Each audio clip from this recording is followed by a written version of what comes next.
phone.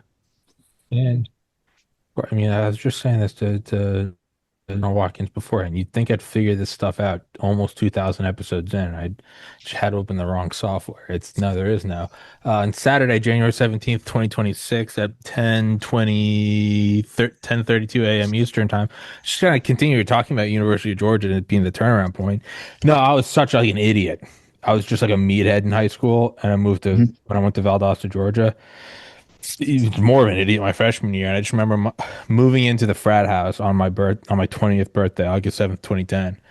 And I just remember my dad just very quickly, just all good, have fun. You graduate in 3 years, and it was just such like an ominous, like I knew that. I was like, I know I graduate, and I remember that night I was super drunk and I'm sitting on the couch, and I just remember thinking I was like, oh, I'm going nowhere fast, and I did like the hold my beer meme, but Yeah. I just stopped drinking. So I was like, hey, I'm gonna go to the library tomorrow. And everyone's like, Tommy. What And have then you I done with went, Tommy? oh, and then I went Where a is he? second Where is he? day, and then a third Yeah. day for 6 straight semesters, 4.0s, got into med school. And that was but yeah, no, UGA was like the turnaround point. It was just like, yeah, you gotta kind of turn around and do better. But then to what Colonel Watkins and I were talking to before that, it also what I used to accept as normal, and this is a shout out to my mom and dad, is just what I always thought was normal. Just like show up on time. Even Mm. with the podcast. It's like, what are the secrets of the podcast? Right. Get 8 hours of sleep. Make sure you're awake and alive. They're giving you time out of their day. You be caffeinated, be well read on everything from history to current events so that if the guest stops talking, you can fill the air. Don't have people on that they don't know they're joining. Don't do ambush journalism. Don't do edits and gotchas and people are like, and I was just telling Colonel, like, did you write those down? I'm like, you don't know, don't need look that's look them in the eye. Make Yeah. sure you wear pants. I shaved Yeah. this morning. I sliced my whatever. It's just make the internet works. Okay, turn the lights on. Is the microphone okay? And so that has nothing to do with anything we're talking about, but just to kind of continue the flow. That's what. Oh yeah, and then automatic for the people. Yeah, I don't know if it helped the hangover or made it worse. Weaver D's, it'd be cornbread and fried chicken and gravy and just in a Shrimp and big. grits on Saturdays. Oh God, Amazing. yeah. It's Oh just so God. good. Yeah, I mean, in theory, when you're not, still drunk from the night before. But all that being said, we'll move on to the more cheerier topic of. I was just trying to think last night about, from what little I know, and then I'll shut up about Greenland and like it's not new that we've been there. Thule Air Force Base, like none of this is new. And I was like, well, Right. why are we pursuing it so hard now? And the best I can conclude is not exactly an intellectual take, but there is some whatever in my mind war game or percentage prop of some whopper type computer that's saying we need it now more than ever, and that won't be disclosed publicly. But why else would we be making such a hubbub about a place that we've had pretty much unlimited access to forever? And Colonel, if you want to take that.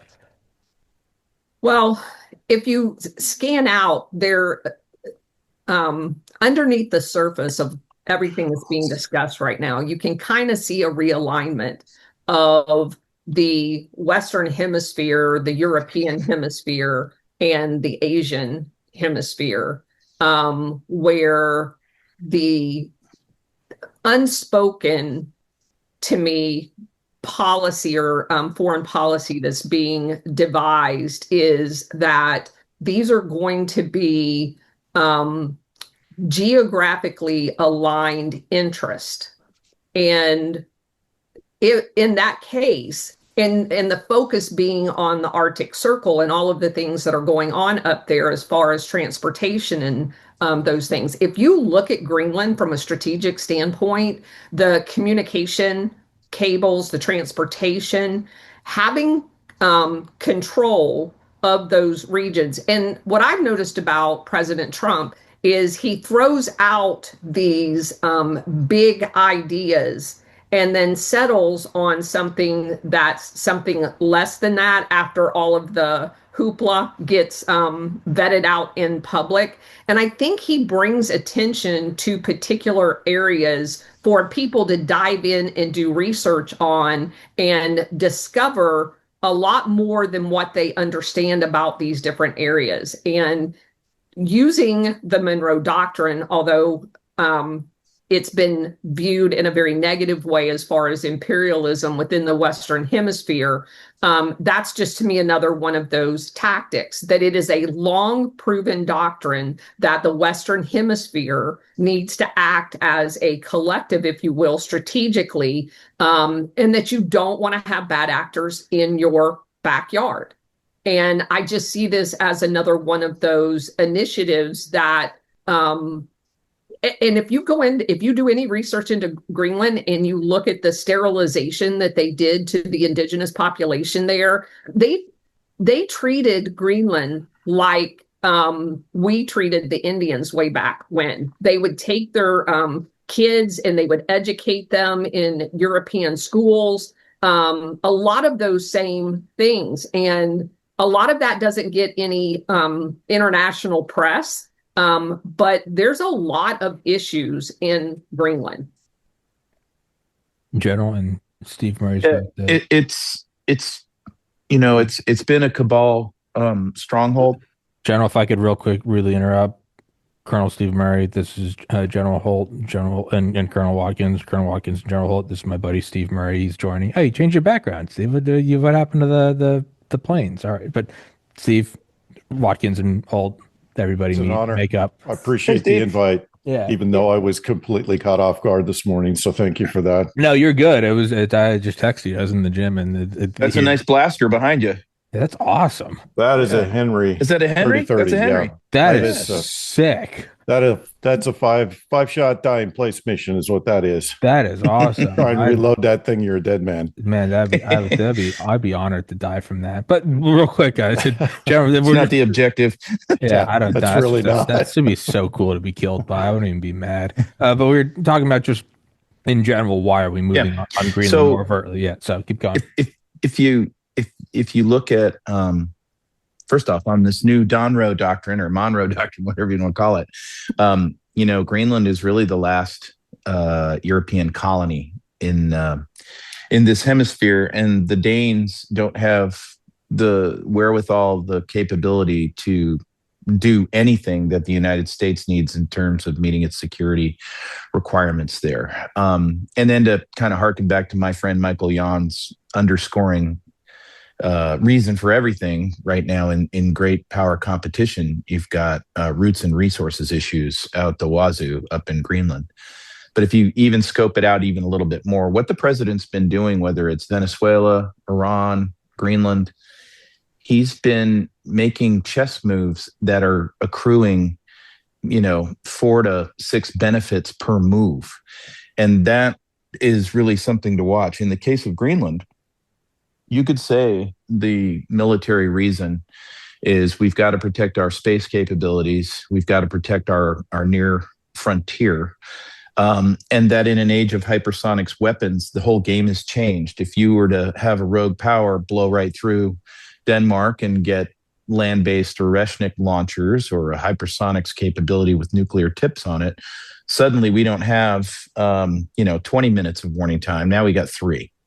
So the point is there's a whole variety of reasons to go, Europe, you're not going to be meeting your requirements, our requirements of what we need for security in this hemisphere. So there's your underlying reason. But now let's look at the effect. The effect and the benefit is President Trump has warned the European leaders, which are all little WEF acolytes.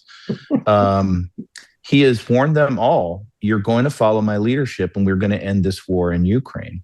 He's got a willing participant to end the war in Ukraine in Vladimir Putin, but Putin insists on, hey, war's still war and whatever I've won and I'm keeping. They were trying to push them towards an end here, but Europe wasn't paying attention. They were paying attention. They were just outright not doing what the president wanted. So So then now President Trump does what he's great about, create leverage where you had none. So now we're going to make Greenland a really big deal. And what are the Europeans doing? They've frozen the checks that were on the way to Ukraine. They put a massive invasion force of 34 individuals into an airplane, and they've sent them to Greenland for a fishing trip. And they're drawing their eyes off of Ukraine, and they're pushing in the other direction. And the issue is of such consternation to the globalists that it's stretching the fabric of NATO very, very thin.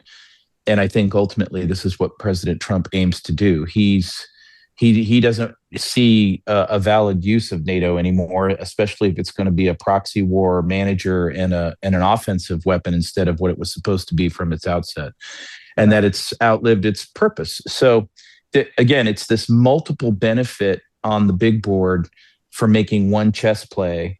And honestly, we can have Greenland anytime we want it. All President Trump has to do is go up there to 57,000 people and say, you're all getting paid $1 million apiece. Now, how do you want to vote? And then that's the end of it. And it's budget dust in our print money, fake money world. So the Danes are pissed off. It's a great place to have them.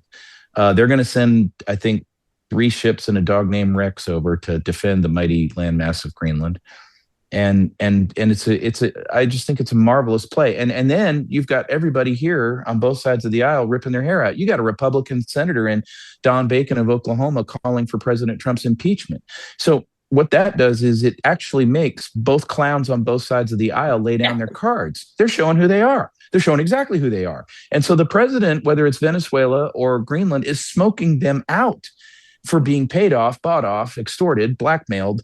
Because if you're not going to do or say things that are with the people in America, then who are you working for? And it's all, I would have never have guessed that was going to be so blatant, but it's just so obvious to see. It's been a great, wonderful week. I'm out of popcorn though. I got to go get some more. Steve?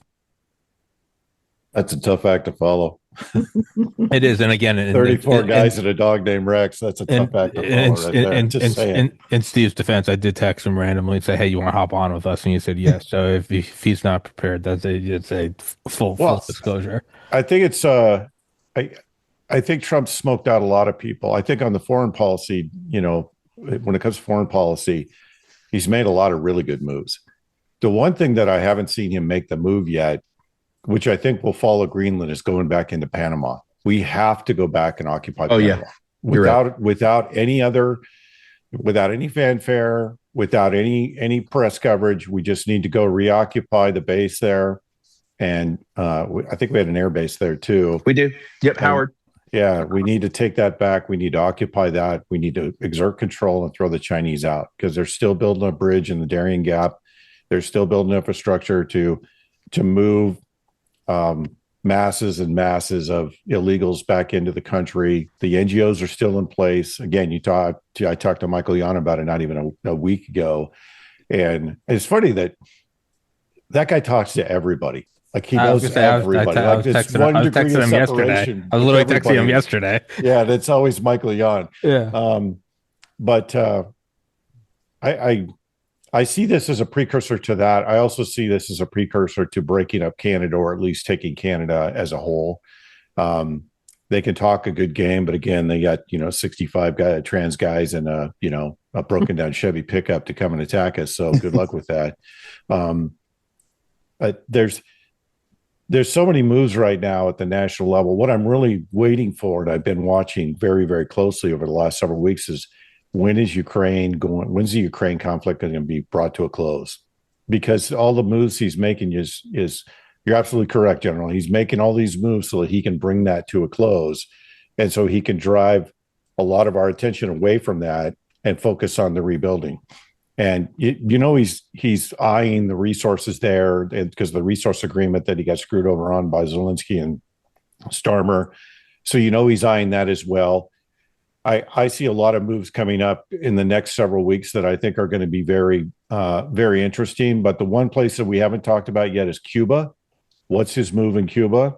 How's he going to bring that regime to an end?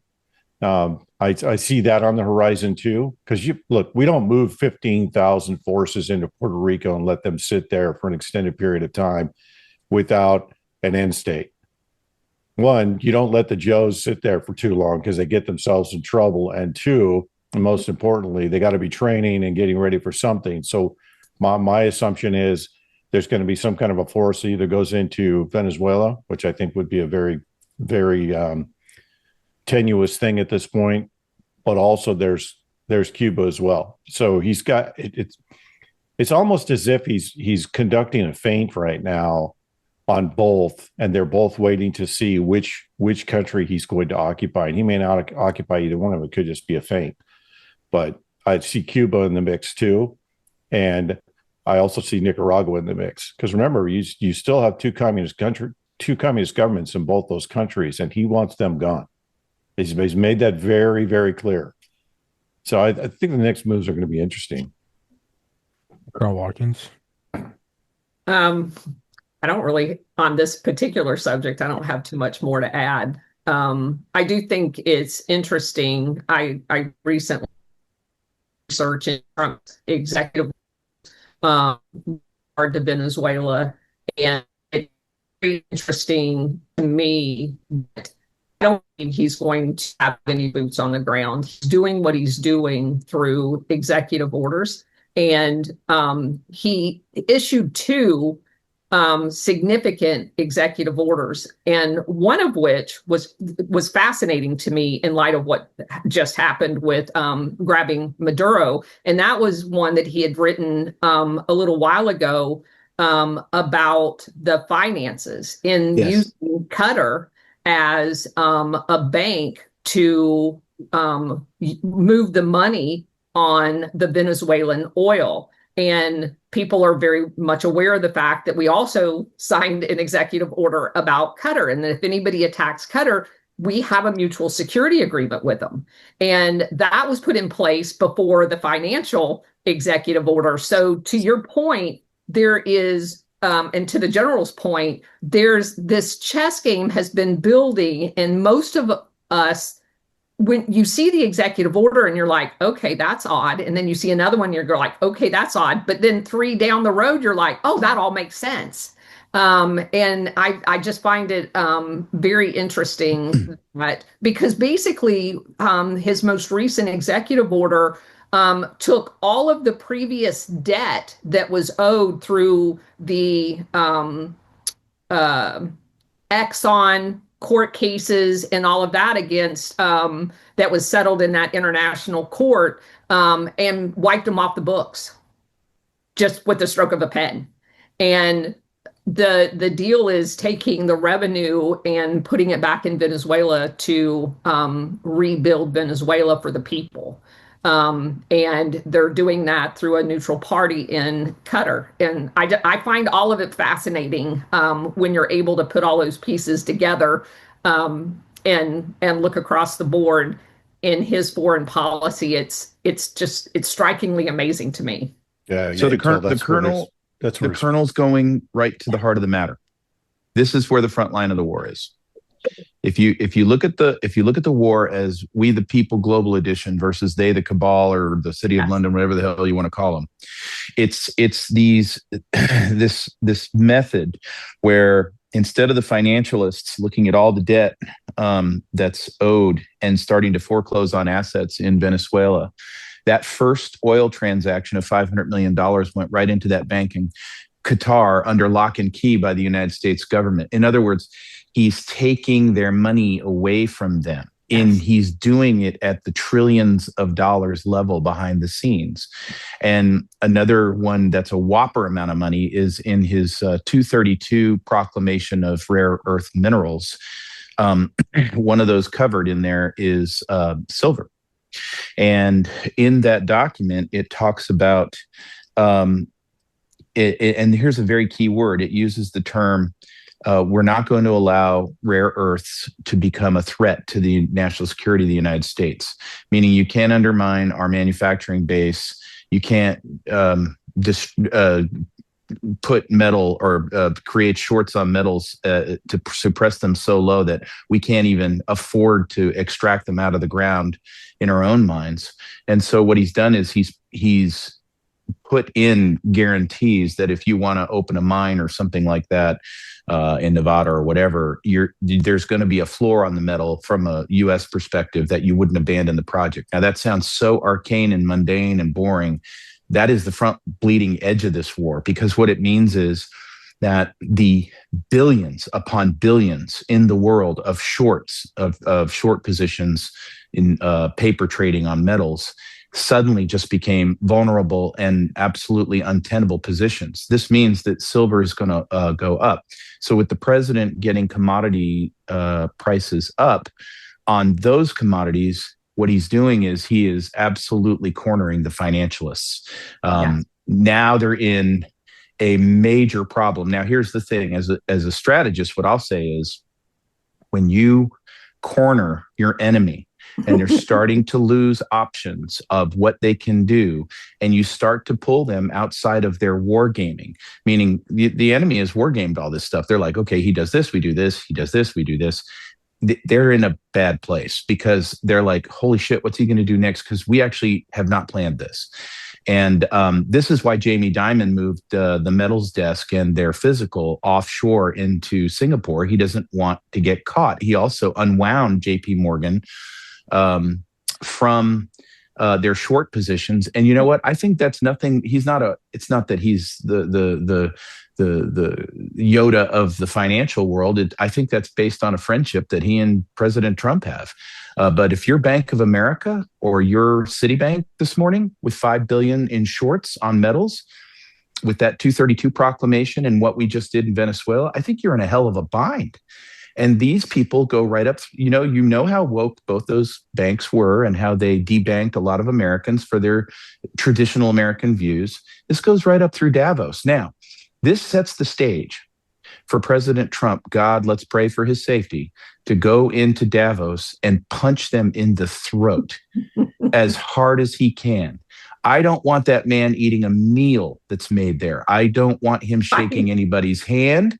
I'm hoping they can have him on a respirator most of the time, that he doesn't have to breathe air. That's how everybody in Davos wants to kill the president, right on down to the shoeshine boy in the hotel foyer.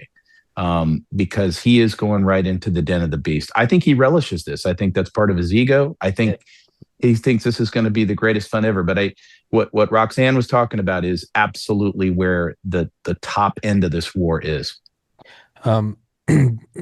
So in terms of, resources and the importance of it, everyone knows that the SR-71 story, right? We didn't have enough titanium, so we used CIA front companies to get titanium from the Soviet Union. And I've known that, and I've read Skunk Works by Ben Rich. I've been meaning to for years. I'm actually reading it right now. His predecessor, Kelly Johnson, his book, My Fair Share of It All. And I finally decided to read it. I'm currently reading it. This morning, he was talking about the whole SR-71 thing. I'm like, yeah, I knew that. What I didn't know was that they actually limited the amount they bought and thus the number of SR-71s we could build. And what in God's name could be above that? What could be more important than that?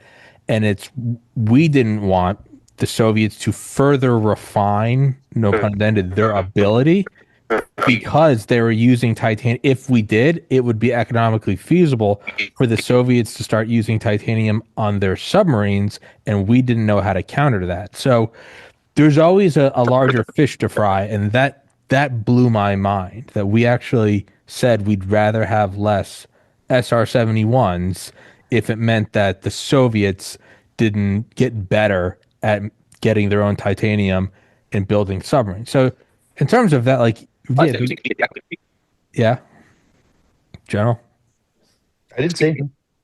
we can hear you. Something's coming through. But that to me blew my mind. Like, do you guys hear something? Is it there's some feedback. I'm not sure where it's coming from. It's not here in Idaho. No feedback in Idaho. But that's the CIA. Yeah, probably. Yeah. Whatever. I mean, they've everybody wave. They've been come in, Davos. Come in. Yeah, they've watched. They're my most consistent, loyal listeners. But that kind of, that was crazy. So yeah, then trickle down. Yeah, so if we're going to do something less important than that, it's absolutely going to be the front line of this. And to me, I think that's a really anchoring moment, is that this is, if we're using this for, faster heat conduction in the AI supercluster race, then that makes absolute sense. But that's kind of my 2 cents on that. Oh, we just Looks like we lost. lost Colonel Watkins. I wanted to go back to something she said anyway, which if you look at Trump's actions right now, in general, I'm a bit more cynical about Trump's actions right now than you are. So I'll be the cynic and you can be the optimist. That's an unusual place. By the way, General, I have to give credit where credit's due. I've been shouting where are all the GOs at for the past 4 years. So it's good to see a GO out front. So kudos. And you have my respect for that.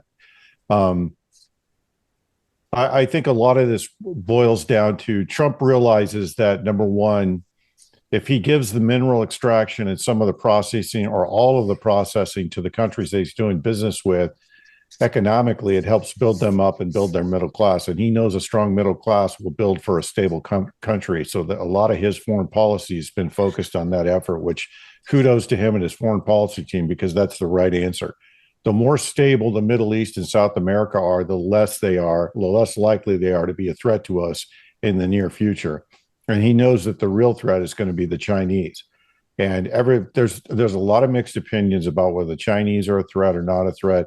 Look, they're gearing up for a conflict with the Chinese, and we're in a race for AI for the Chinese. And I don't know how true that really is, or how, I'm not in the classified spaces anymore to tell you just how much of a threat that is.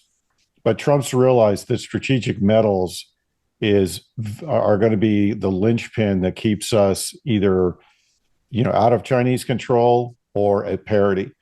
And all of his moves so far have been about resources. And by the way, sorry about the big light on my head. There's a window over here. So a lot of his moves has been tailored towards that end. And you got to give him credit, because the other thing too is you could tell he's not paying attention to domestic politics right now. He's 100% focused on foreign policy right now, which is, to me, is where his mind should be. I think you could tell he's frustrated with domestic policy and the lack of action by the FBI, which, by the way, what do they do? I can't. What is it they do?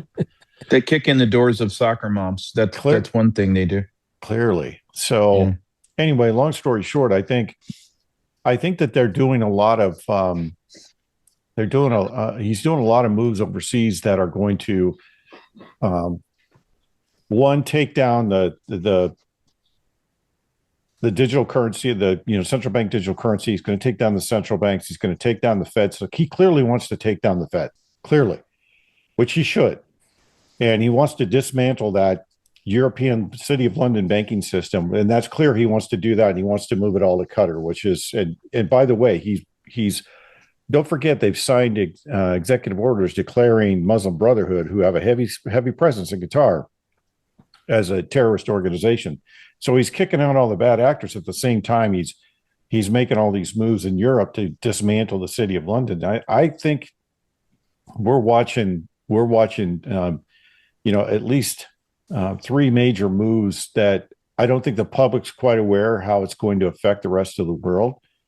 But his first priority was to throw the Chinese, and really all of his moves in Central and South America is about getting rid of the Chinese, because they have infiltrated every country. They're in Chile, they're in Peru, they're heavily in Brazil, they were heavily in Venezuela. They're heavy throughout Central America.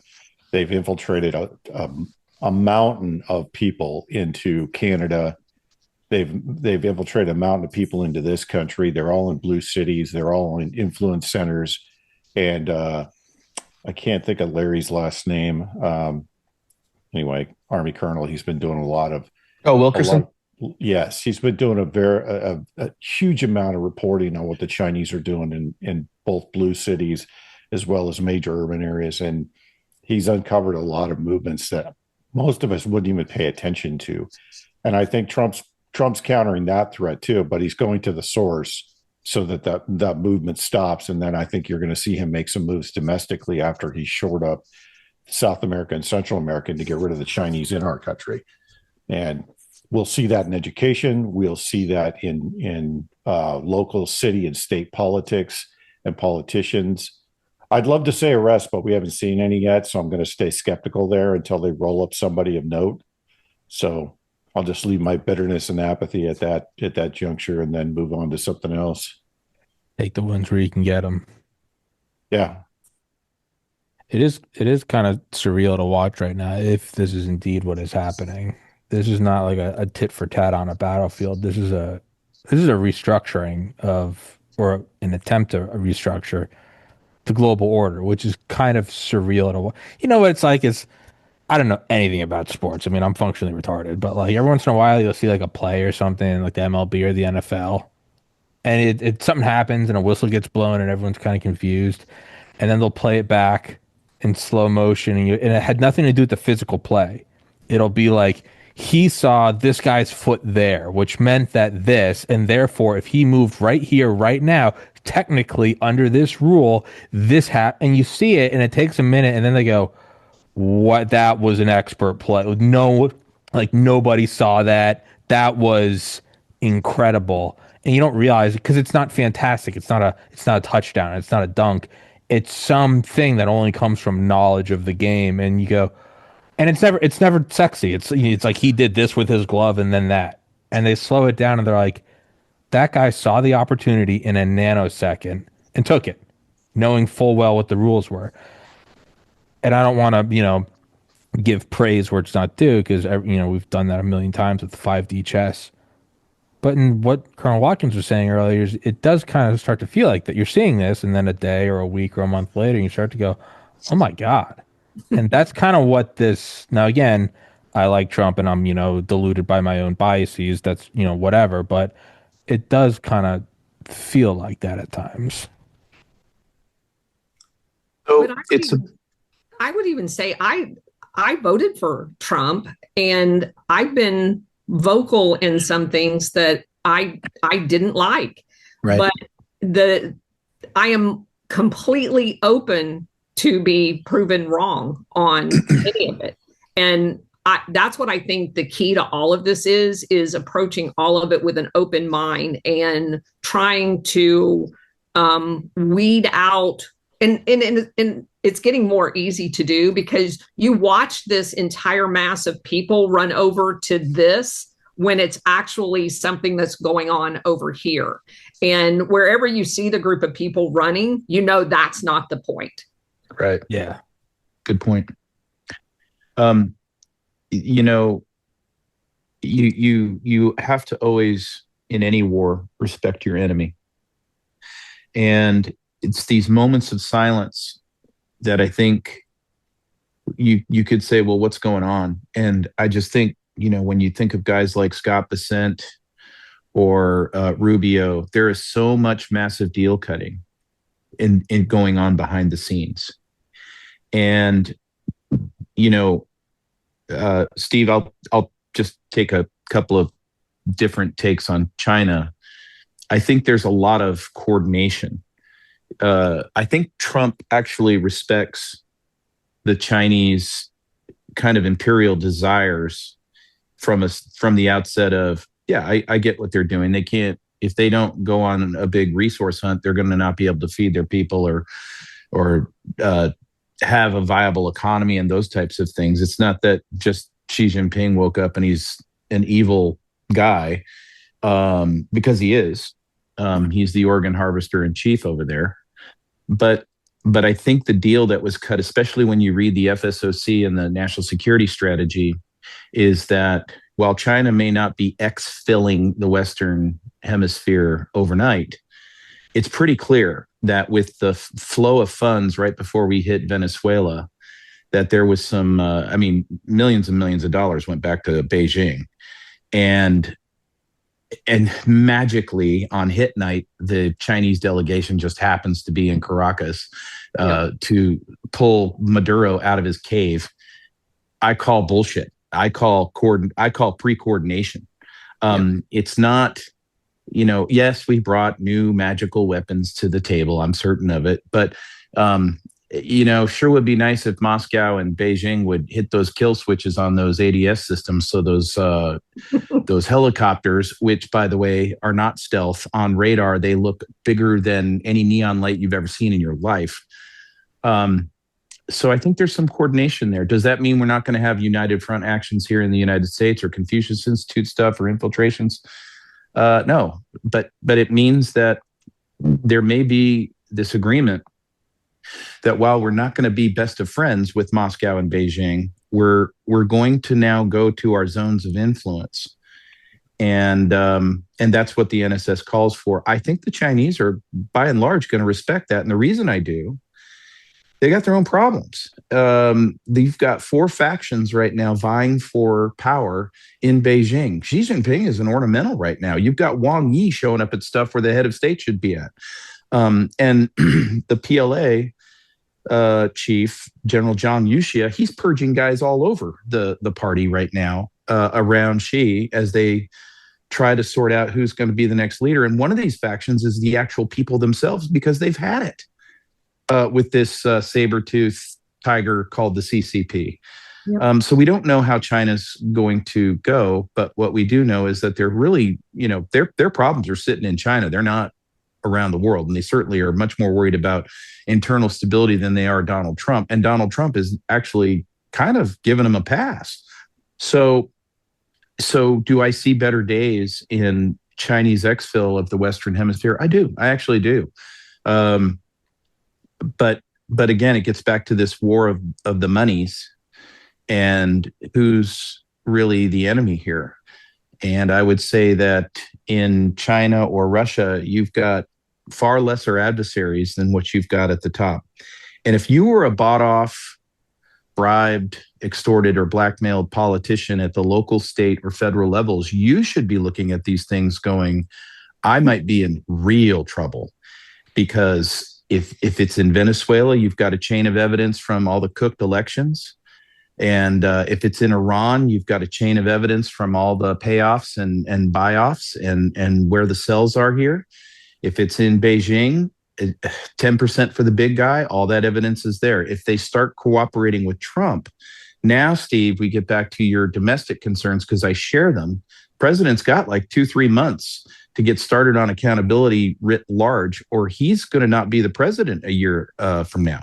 Or worse. And the Republicans are only too happy to hand over power to the Democrats in both houses because they know they'll go take out the president and the swamp can get back to what it was doing. They'll cover up the crime scene like they always do.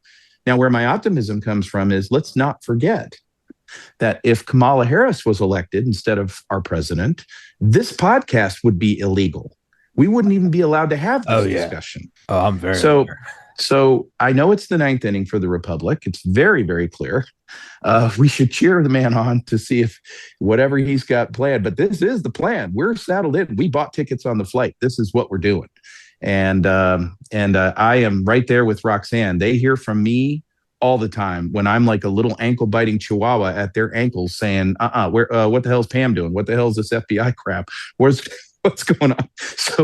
So why should Americans pay taxes anymore if you're just going to steal trillions from us? And we prove it every day with things like Doge and the Somali. So this is, I mean, boy, these are historic times. These are great days to be alive. It is. I agree.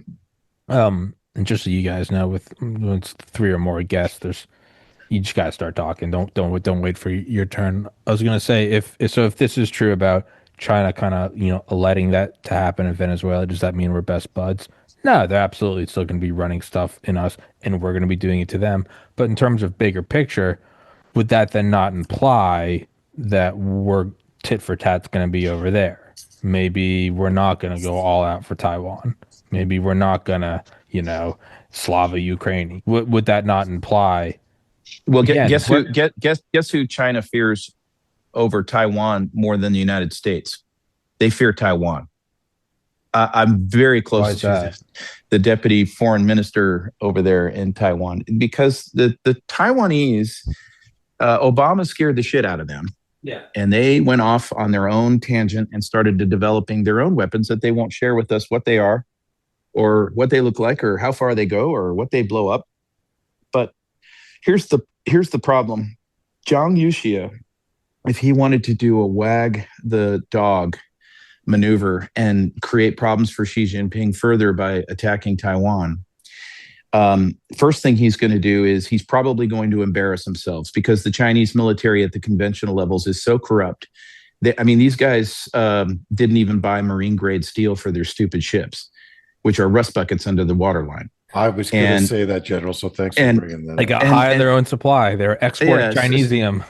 So here's what happens is Zhang Yuxia cannot afford to live in a world where the PLA is embarrassed. He can't. And the Chinese government can't, because the people in China will be going, wait a minute, now's the time. So what does Taiwan do if they actually are that crazy and they go after Taiwan all by themselves because the U.S. evacuated? Well, the first thing that happens is 3 of these magic missiles that they made all by themselves go into the Three Gorges Dam and wipe out half the population of China. That's the attention-getting step. The second thing that happens is that Zhongnanhai, which also holds the bunkers to the leadership of the Chinese Communist Party, is a big crater. And that's where we start this thing. And so Zhang Yuxia knows this. He also knows that his nuclear forces up there near Mongolia sometimes get a little cold at night, and they're very corrupt. And so what they do is they carve solid rocket fuel out of the nuclear weapons, and they use it to heat their food and themselves. So and they know that we know that. China's a basket case. And so, but what they're really, really good at, what they're super good at, which we should always be concerned about, and Steve brought it up, is they are 5th generation warfare masters. These guys, in terms of spycraft, deception, infiltration, let's co-opt your own system against you. That's why Mark Carney went there and prostituted himself and gave away Canada to the Chinese so that he could have some extra money on the Brookfield books. It's not going to work. Just north of me in Alberta, they're about to sign themselves out of Canada. And then you'll see it balkanize, and maybe we have 2 separate countries up there called Ottawa and Quebec. But the board is moving in dramatic ways, and some days we sit around and we go, man, nothing's happening, they're not arresting anybody. But it's like, yeah, but China's not a country anymore, it's 23 countries. I guess that was big. So it's just amazing. To what you said, General, you really got to stop applying common sense where common sense applies. We don't do that here, just so you know. No. When I was on active duty, we didn't do that. Now that I'm off active duty, I can do the common sense. Well, your job is to throw butane in your hair and run around the room saying the sky is falling. So, you could take that. I want to go back to something you said about the Venezuela, let's just say rescue mission. Because that was a dude that looked like he was going to Club Fed or Club Med, not Club Fed. If he's saying he was relieved. Yeah, get me a Big Mac. It's over. Did not look stressed at all. Yeah. That's not a dude that looks like he's going to prison or is scared for his life. That's a dude that prediction. Looks like he's golfing at the Trump golf course in Florida. Mar-a-Lago. Yeah, I was just going to say within 2 years he's golfing there. I remember that time. Yeah. I want to. You could take that either way with the Chinese, right? That Trump waited. He paid off everybody on the ground around the Chinese delegation and then sent that mission in to say to the Chinese, we're still very capable. We're still very formal. You could take it either way. And I like your scenario a lot better because it means that we've said to China and inked the deal already to say, look, you can stay you stay in your region, we'll stay in our region. We'll work on resources to figure out how China stays viable, China stays powerful. And you're right. They're not a deep blue water Navy. They just don't. And we have a common enemy. It is the financialists. We're bound by a common enemy. Moscow, Beijing, Washington, bound by a common enemy. Yep. Well, it tells you a lot that Putin is still talking to Trump and the Trump administration about peace in Ukraine, even though he's been screwed over 3 or 4 times. And it's like the narrative that Trump had Putin on the phone while they were attacking him with drones and he was trying to fix Putin in place. I'm not sure I buy that narrative. No, because that's not how Trump operates.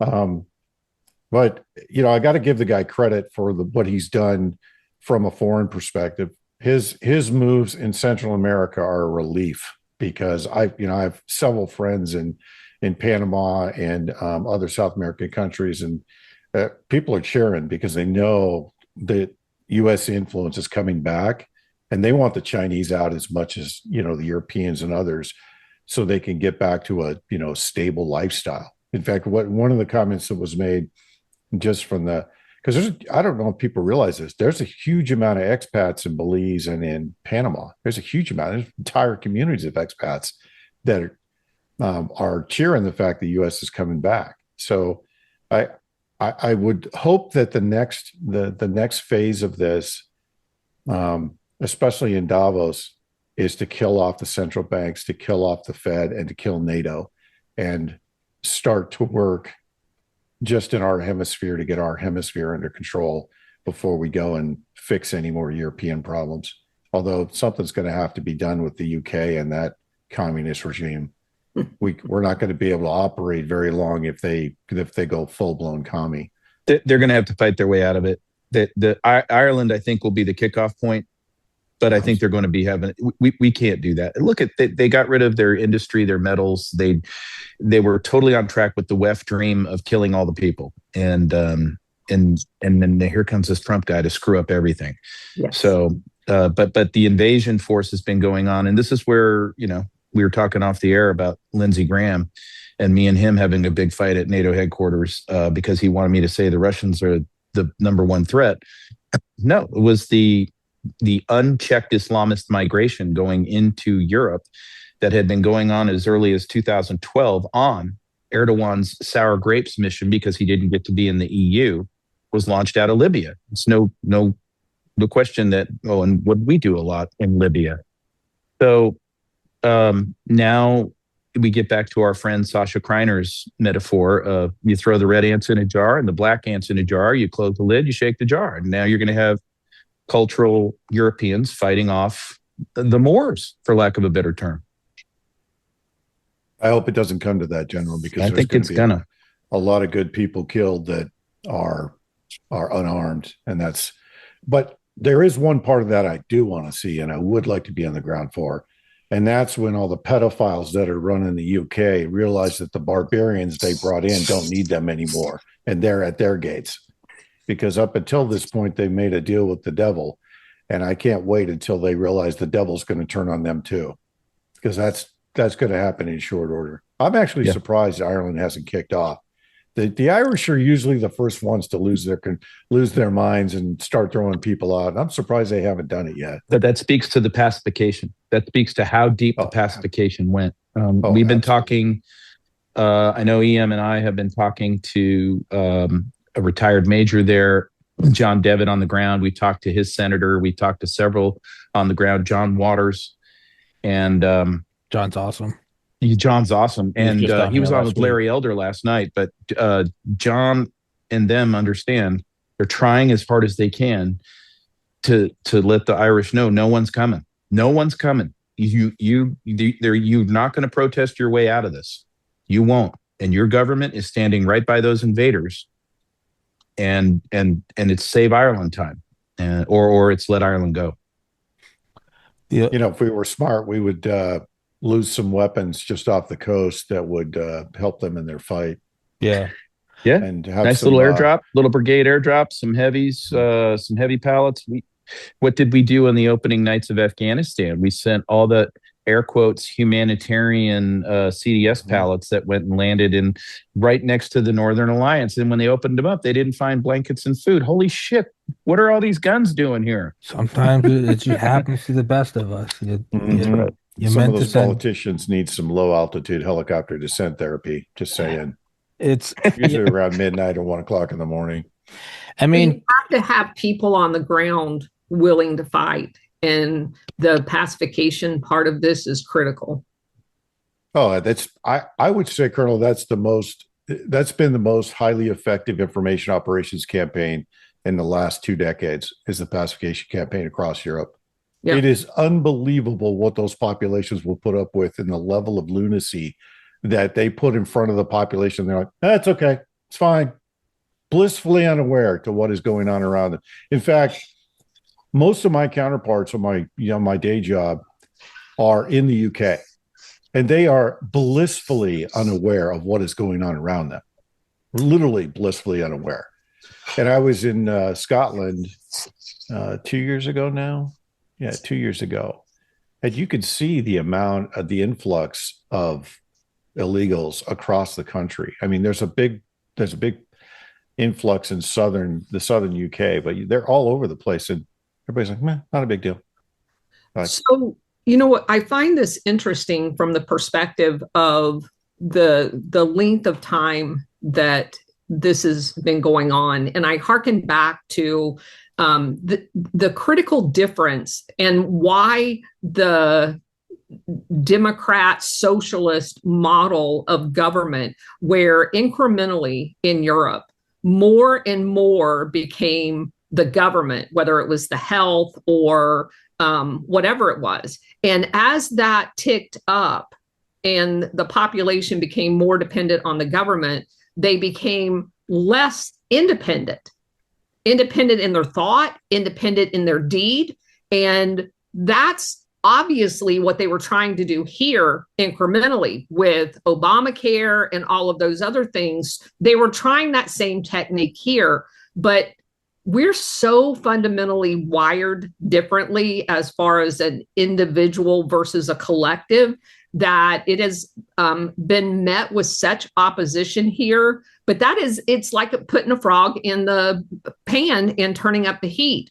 That heat in Europe has gone on for decades. I mean, when I was stationed in Italy, the amount of, and that's what I find fascinating. It's so easy to label something a socialist government when you're looking right in your face at Europe, and they've had a socialist government for a very long time. And the people were very satisfied. My husband tells the story of going to Ireland and for a Rotary meeting, and the people just literally go to work every day, go to the bar, go home, go to sleep, and go to work the next day. They're like robots. They have no ambition because the job is given to them, the health care is given to them, the education is given to them, and there's no independent thought process there.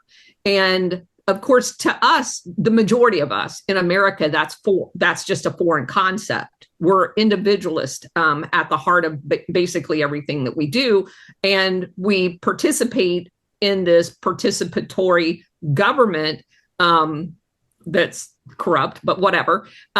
It's just fundamentally different here. And I think that process, that has gone on since the 1950s it's created a completely different atmosphere. And that's why I hate being tied to Europe in any way, whether it's NATO or in any fashion, because they have incrementally allowed themselves to be taken over with this collective mentality. I agree. I was going to say it makes sense. I mean, then import that same kind of thing of come here, get the food stamps, get the housing, just vote for this one party, and they don't care. You got to respect your enemy. The other side of that too is you got to remember that unlike the U.S., they are inundated all the time by state-controlled media, and they have been since the end of, even before World War II. But we are. But yeah, I'll get to that. But remember, you can't be more bitter than I am. That's the only rule we have here. Wow, that's competitive. Yeah, we'll see, sir. Steve's the bitter canary. If you guys go below and we have a real problem. That's right. If this canary dies, we're screwed. Yeah, the termination ends. If you just look at Netflix, so back when I was in battalion command, I was traveling to Europe quite a bit, and I was always fascinated with their social media and their version of Netflix and television and paid services, because it all aligned to whatever social programs and social narratives were going on. I mean, to the point where it was like literally you saw it, even if you weren't paying attention, it was still being broadcast in the background. It was still white noise in the background in every possible format it could be. I mean, here you can see the narrative of civil war, because now it's starting to filter across Netflix. It's starting to filter across Amazon and TV shows and series. It's starting to filter across in different formats in Instagram and Facebook and Snapchat. And I watch all those platforms to see where those narratives are developing. And, now I'm seeing it. And this is really, by the way, this is very ingenious. They're using AI music now to push those narratives. And it is amazing. The weapon. It's amazing how effective it is, because if you look at some of these AI bands, and there's one called Breaking Rust, and they have a couple of songs, and one of them, it was a huge hit in October. It's called Walk My Walk. I heard it for the first time a couple of weeks ago, and I'm like, wow, whoever built this is a genius. I have heard that. I tried to camp out for concert tickets to their shows, but apparently it's just an AI algorithm. I know, right? But it's what's interesting about it is how effective they are. It is effective. They melt this into every single. And here come the AI movies, and I mean, it's and on and on and on and on. Yeah, you can just put into the AI movie, and I want the bias to be this, and I want the audience to be scared at this level, and I want them to believe this belief after it's over. So we willingly pay money to walk into our own MK Ultra. Awesome. But I would say that was awesome. the rock industry too, if you go back to its origins. It's true. And, yeah. The Doors. It's just fine honed now. Go back and read some of that lyrics. Yeah. It's crazy. Yeah. Well, look at their lineage. I mean, you study Weird Scenes Inside the Canyon, David OGA Gallen. all the time, and look at Jim Morrison of the Doors. I know. They are military and CIA intelligence kids. Yeah. So that's right. They've been programming us for generations, and people don't realize it. And they still, it's amazing to me. By the way, I'm getting a t-shirt made with this today. It's amazing how many people are blissfully unaware. Like, they don't want to know.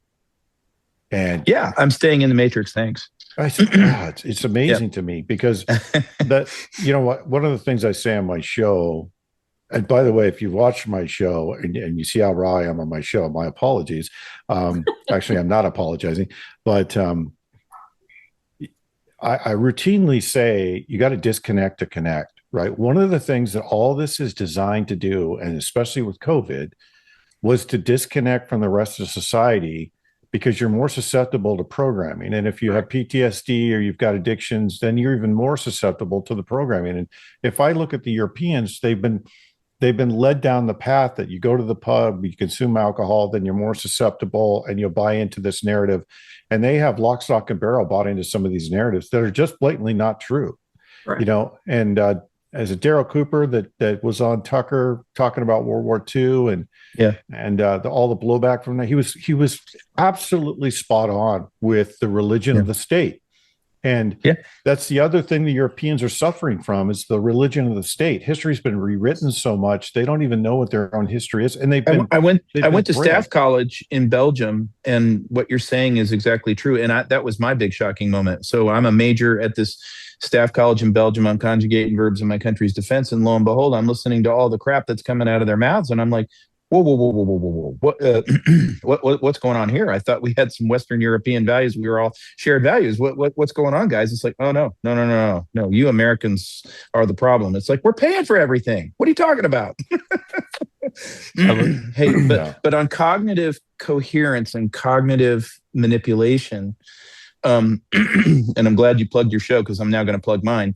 On Dangerous Intellectuals, my podcast, releasing on Monday, I've got, and I don't know if you know her, but if you don't, you really should get to know her. Her name is Kit Perez, and Kit is up there in the wilds of Montana, but she is specifically a deep expert in counterintelligence and deception operations from her military life and her CI life. And she puts names to these things, the style, not just, Operation MK Ultra, Operation Mockingbird, but this is exactly what they're doing to you at this moment in time. This is exactly how they're evoking your emotions. This is exactly what the point is. And I think, to your point, Steve, one of the biggest things is, if you can recognize that the bamboozle is being done to you, you've got a really good shot at the discernment piece, which is, oh, I see what you're doing.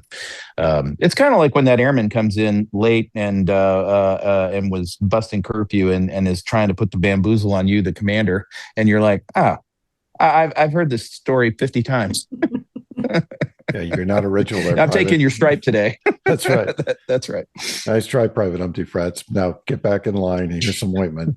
We're moving out in 10 minutes. By the way, your gun's dirty. That's right. The AI insertion, it makes me think of, I've seen like songs that it's just a song and it's to explain some technical aspect, like how steamrollers work, or like the rocks under railroad tracks that dissipate vibration, and they just make it a song.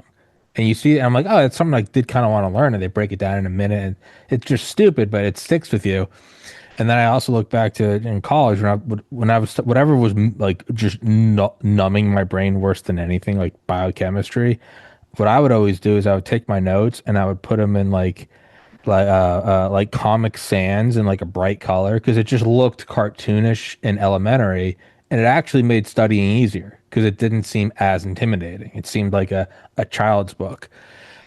Man, what if you did that with nefarious intent?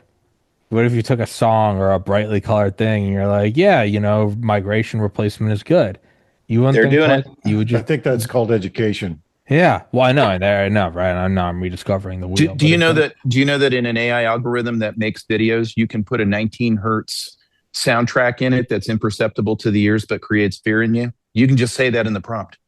I mean, Just watch any show and gauge your emotional responses. well, Look,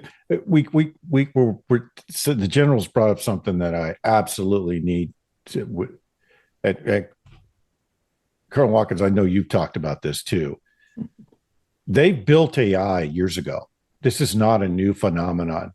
When you go back, remember the whole argument about, we're going to host this big data center in Amazon and we're going to have this big cloud presence. And no, you guys had an insider, so you can't get the contract. That was all smoke.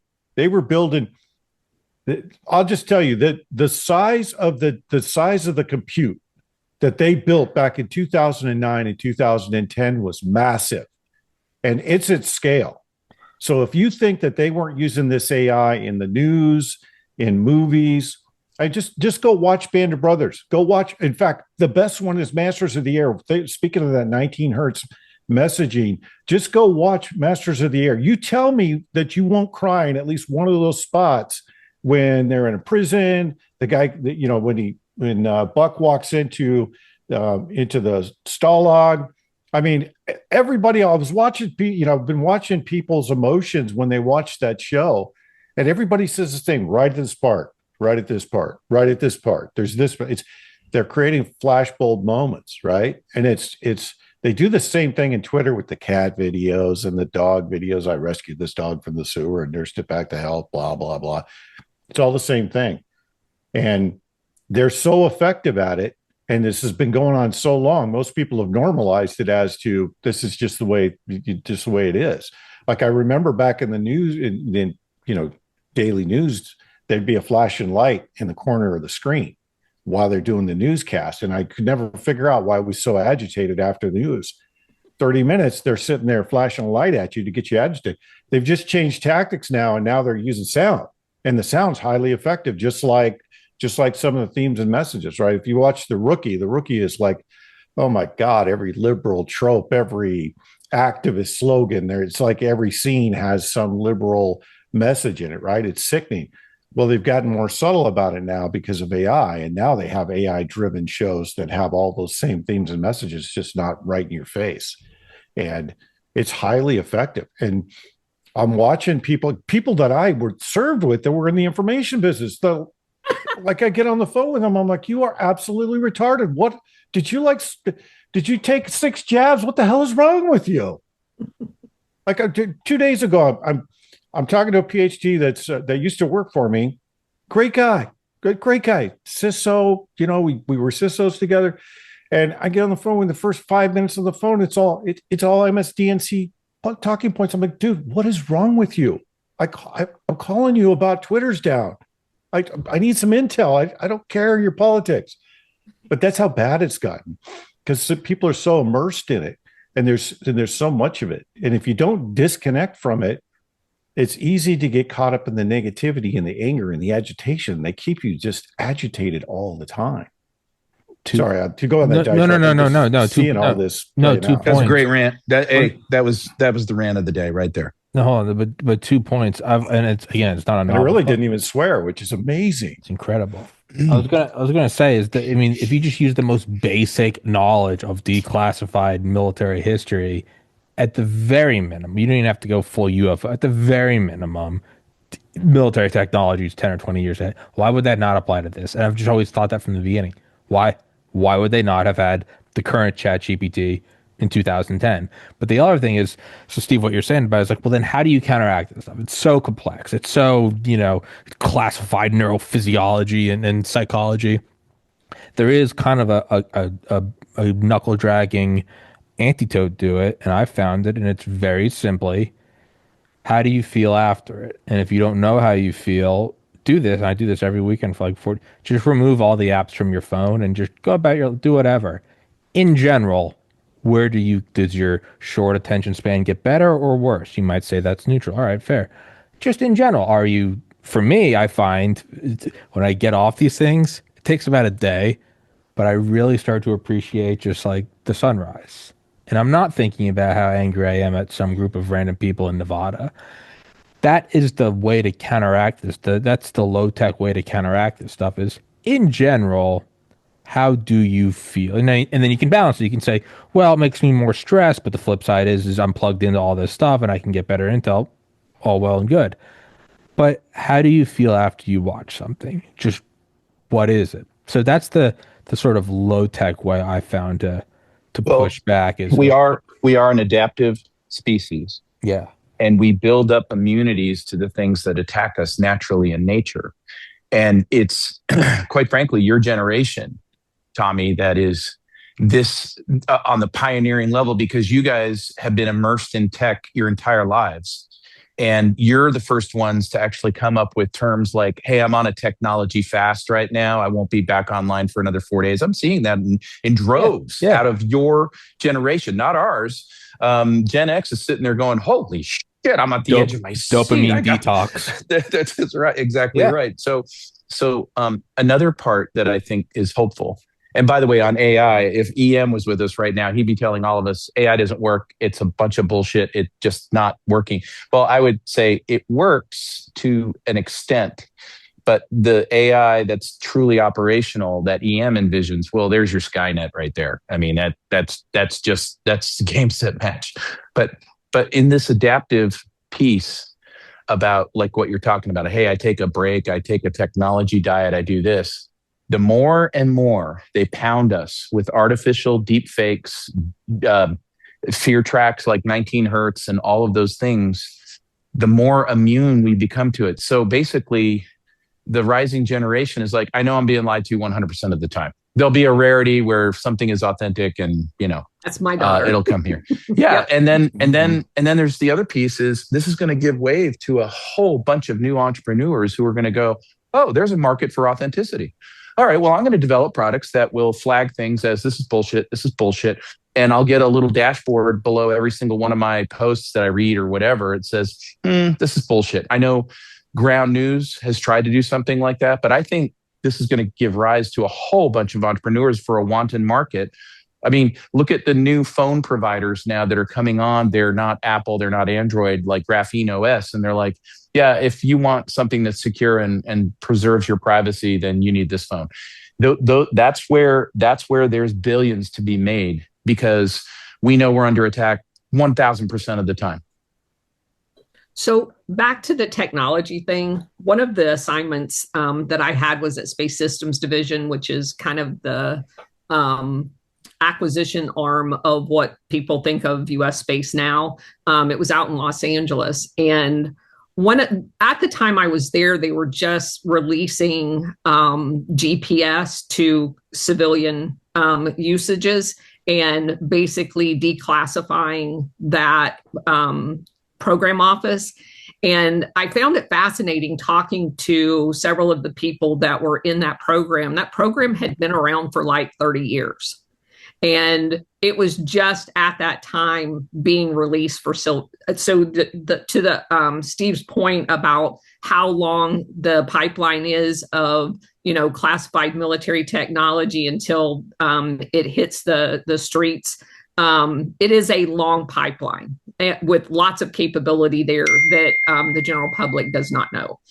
But also to your detox point, what I have found in my own personal life is the more educated I got in doing the research that I've done over the last several years in the CIA and understanding their psyops that they ran in other countries, and then watching how they sophisticatedly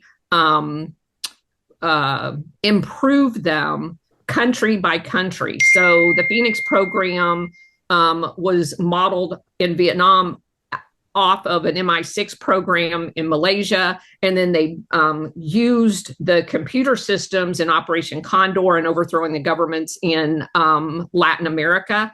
And as you watch the progression of the computerization of tracking people and stuff like that, you get a complete understanding of how these operations work. The more that I've learned, the more attuned I have become to the propaganda that's being given to us in America.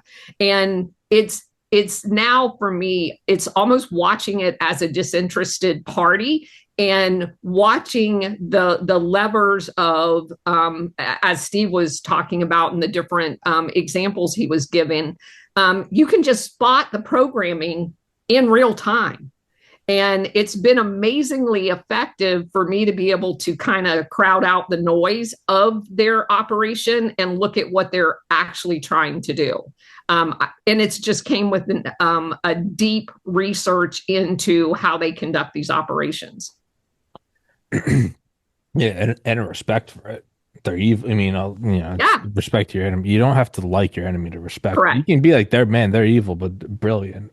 Absolutely. Brilliantly evil. Yeah, no, absolutely. And it's, but that is the thing, to kind of watch it and try to become aware of it and test your own hypotheses about it. It happens all the time, and I don't think it means to, but on like Twitter, where I think you have to select something to make it so the videos are automatically unmuted. I keep them all muted.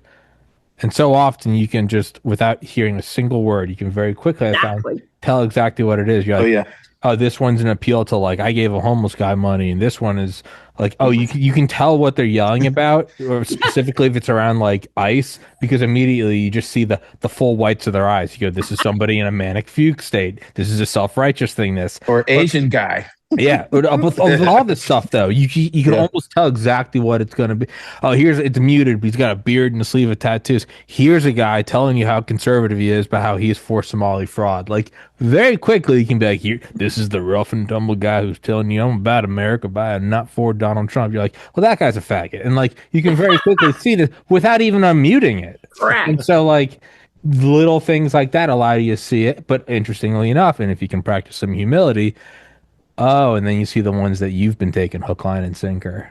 And you're like, oh. So that's the disinterested sort of observation.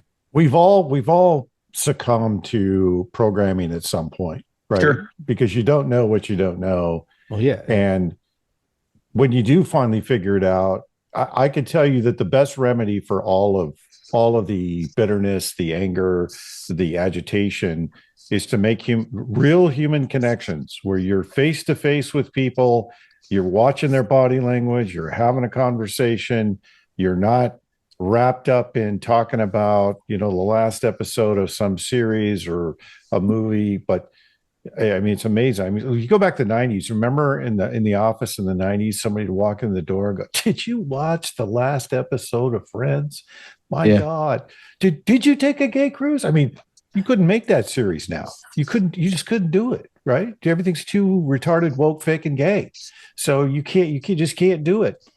But and we're being accelerated, so nobody's going to sit around and watch a 30-minute episode of anything anymore, unless you're really dedicating. Because look at the news cycle. Here's the comparison. Go back to O.J. Simpson, from car chase to him being exonerated for $10 million to kill his wife in broad daylight.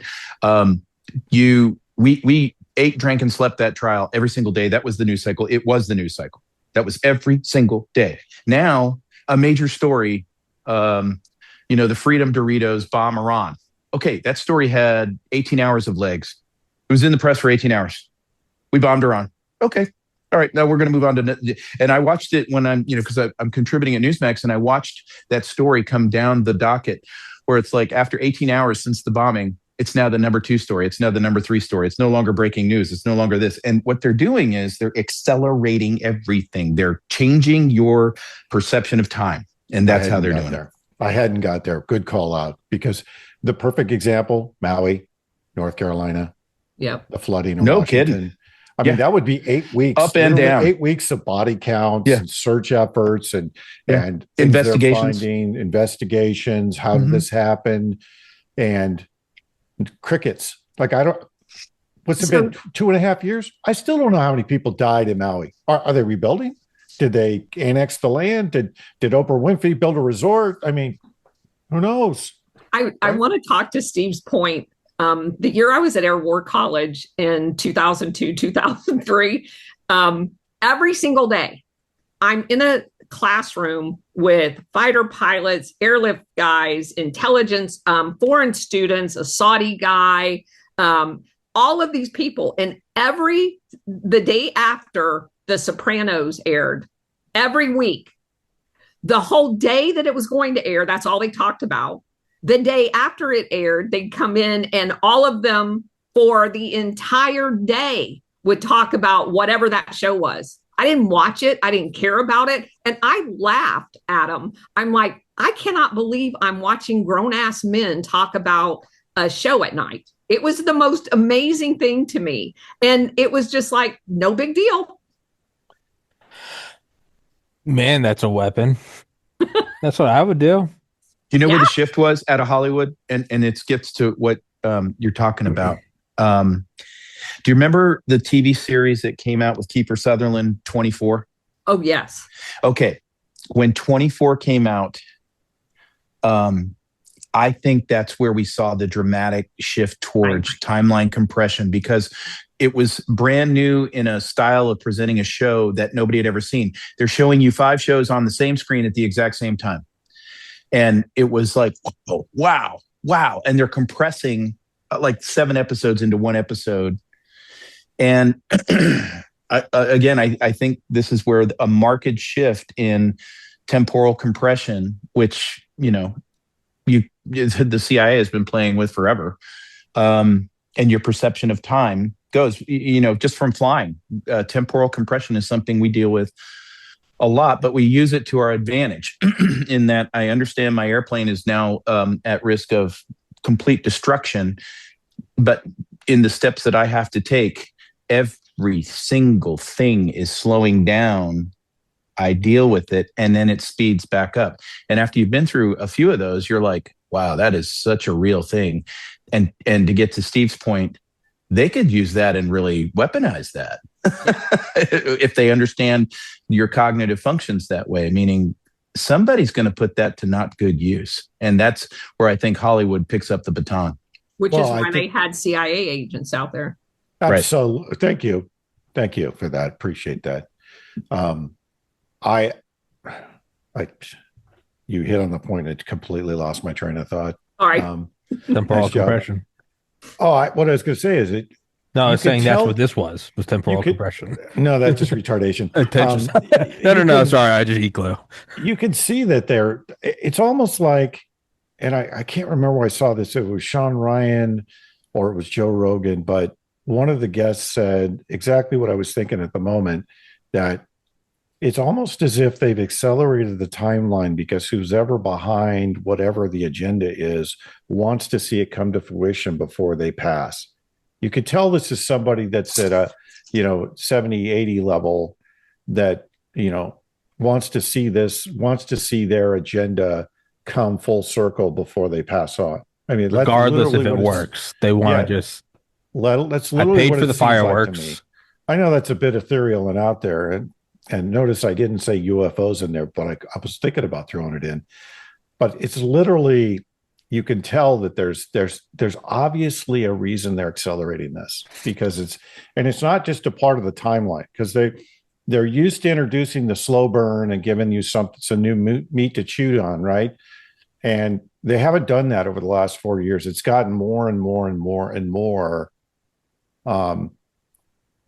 not just consuming, because consuming is not a good word for it. General, you probably got a better word for it than I do off the top of my head. But I'm seeing them not just flood the system with garbage, but they're flooding the system with garbage, partial information, and a lot of disinformation all at the same time. And at the same time they're doing that, you're seeing the agenda move forward. And Right. I can't explain it any other way. I'm probably not doing it any justice, but hopefully you know where I'm going with that. So I think, to your point, if you go back to the late 1800s where the Fabians first started talking about one world government, they were on a 100-year plan. I think Trump's election in 2016 totally messed their timeline up. I fully believe that.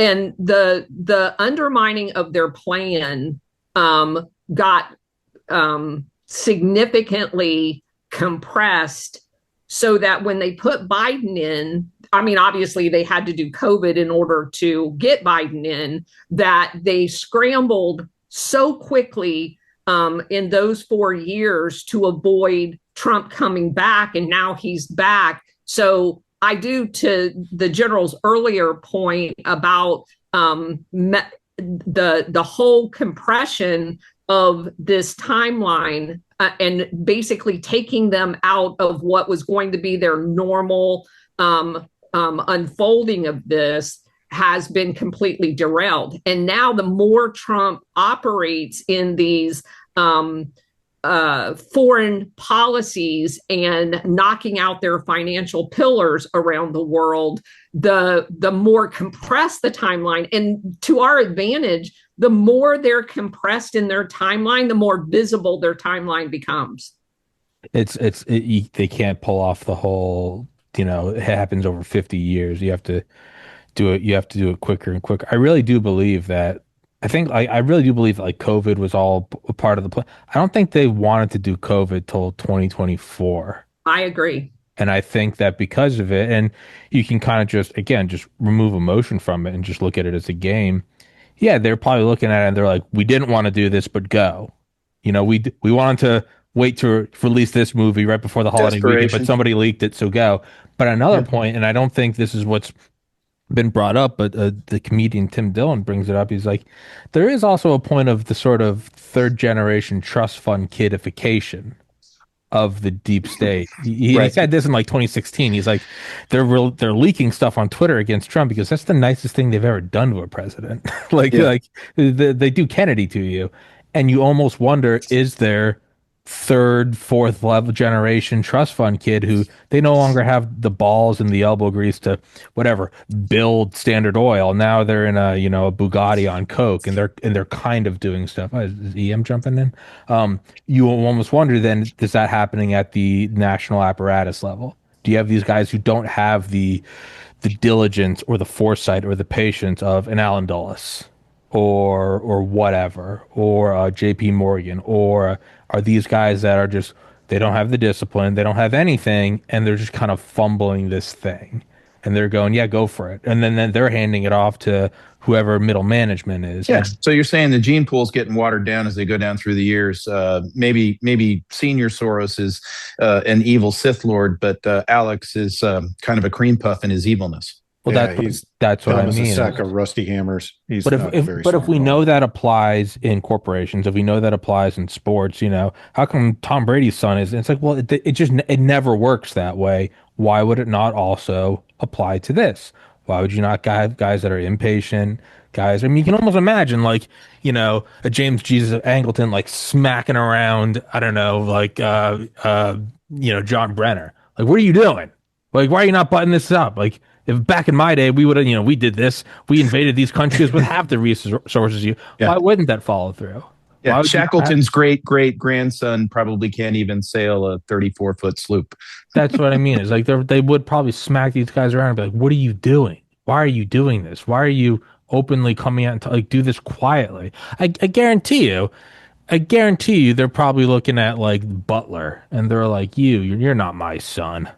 Well, we should go back to it. So the last time the four of you were on a show, General, you talked about how you met the people at the CFR and Trilateral Commission. You met all those people in person, And God made me do it. Wasn't my, I didn't do it. Yeah, I was in DC for a number of years and working at, INSCOM and NSA. And I can tell you that I met a lot of them too in congressional missions. And it's amazing when you sit down with them, away from the camera and away from the press corps, and you start talking to them and you realize you really are not smart. Like, how did money cures a lot of things. That was my impression of Lindsey Graham. Well, it's a good impression. There's a few. He's others. not even junior management though on the evil management roster. Hey, how's the skiing? Hey guys, haven't gone up yet. We didn't get here until about 5:30 in the morning, so late day. So good to see you, brother. You as well. Did you guys start early? I thought we were. Actually, they started. Tommy texted me out of the blue and said, "Hey, do you want to go on the show?" And I'm like, "I thought we were on at 10." We started at 10. We're on Is it? All right. It's 10 o'clock our time. Remember, we're on Arizona racist time. We don't change our clocks. So yeah, well, I'm on Mountain Time. Yeah. So back to the retards.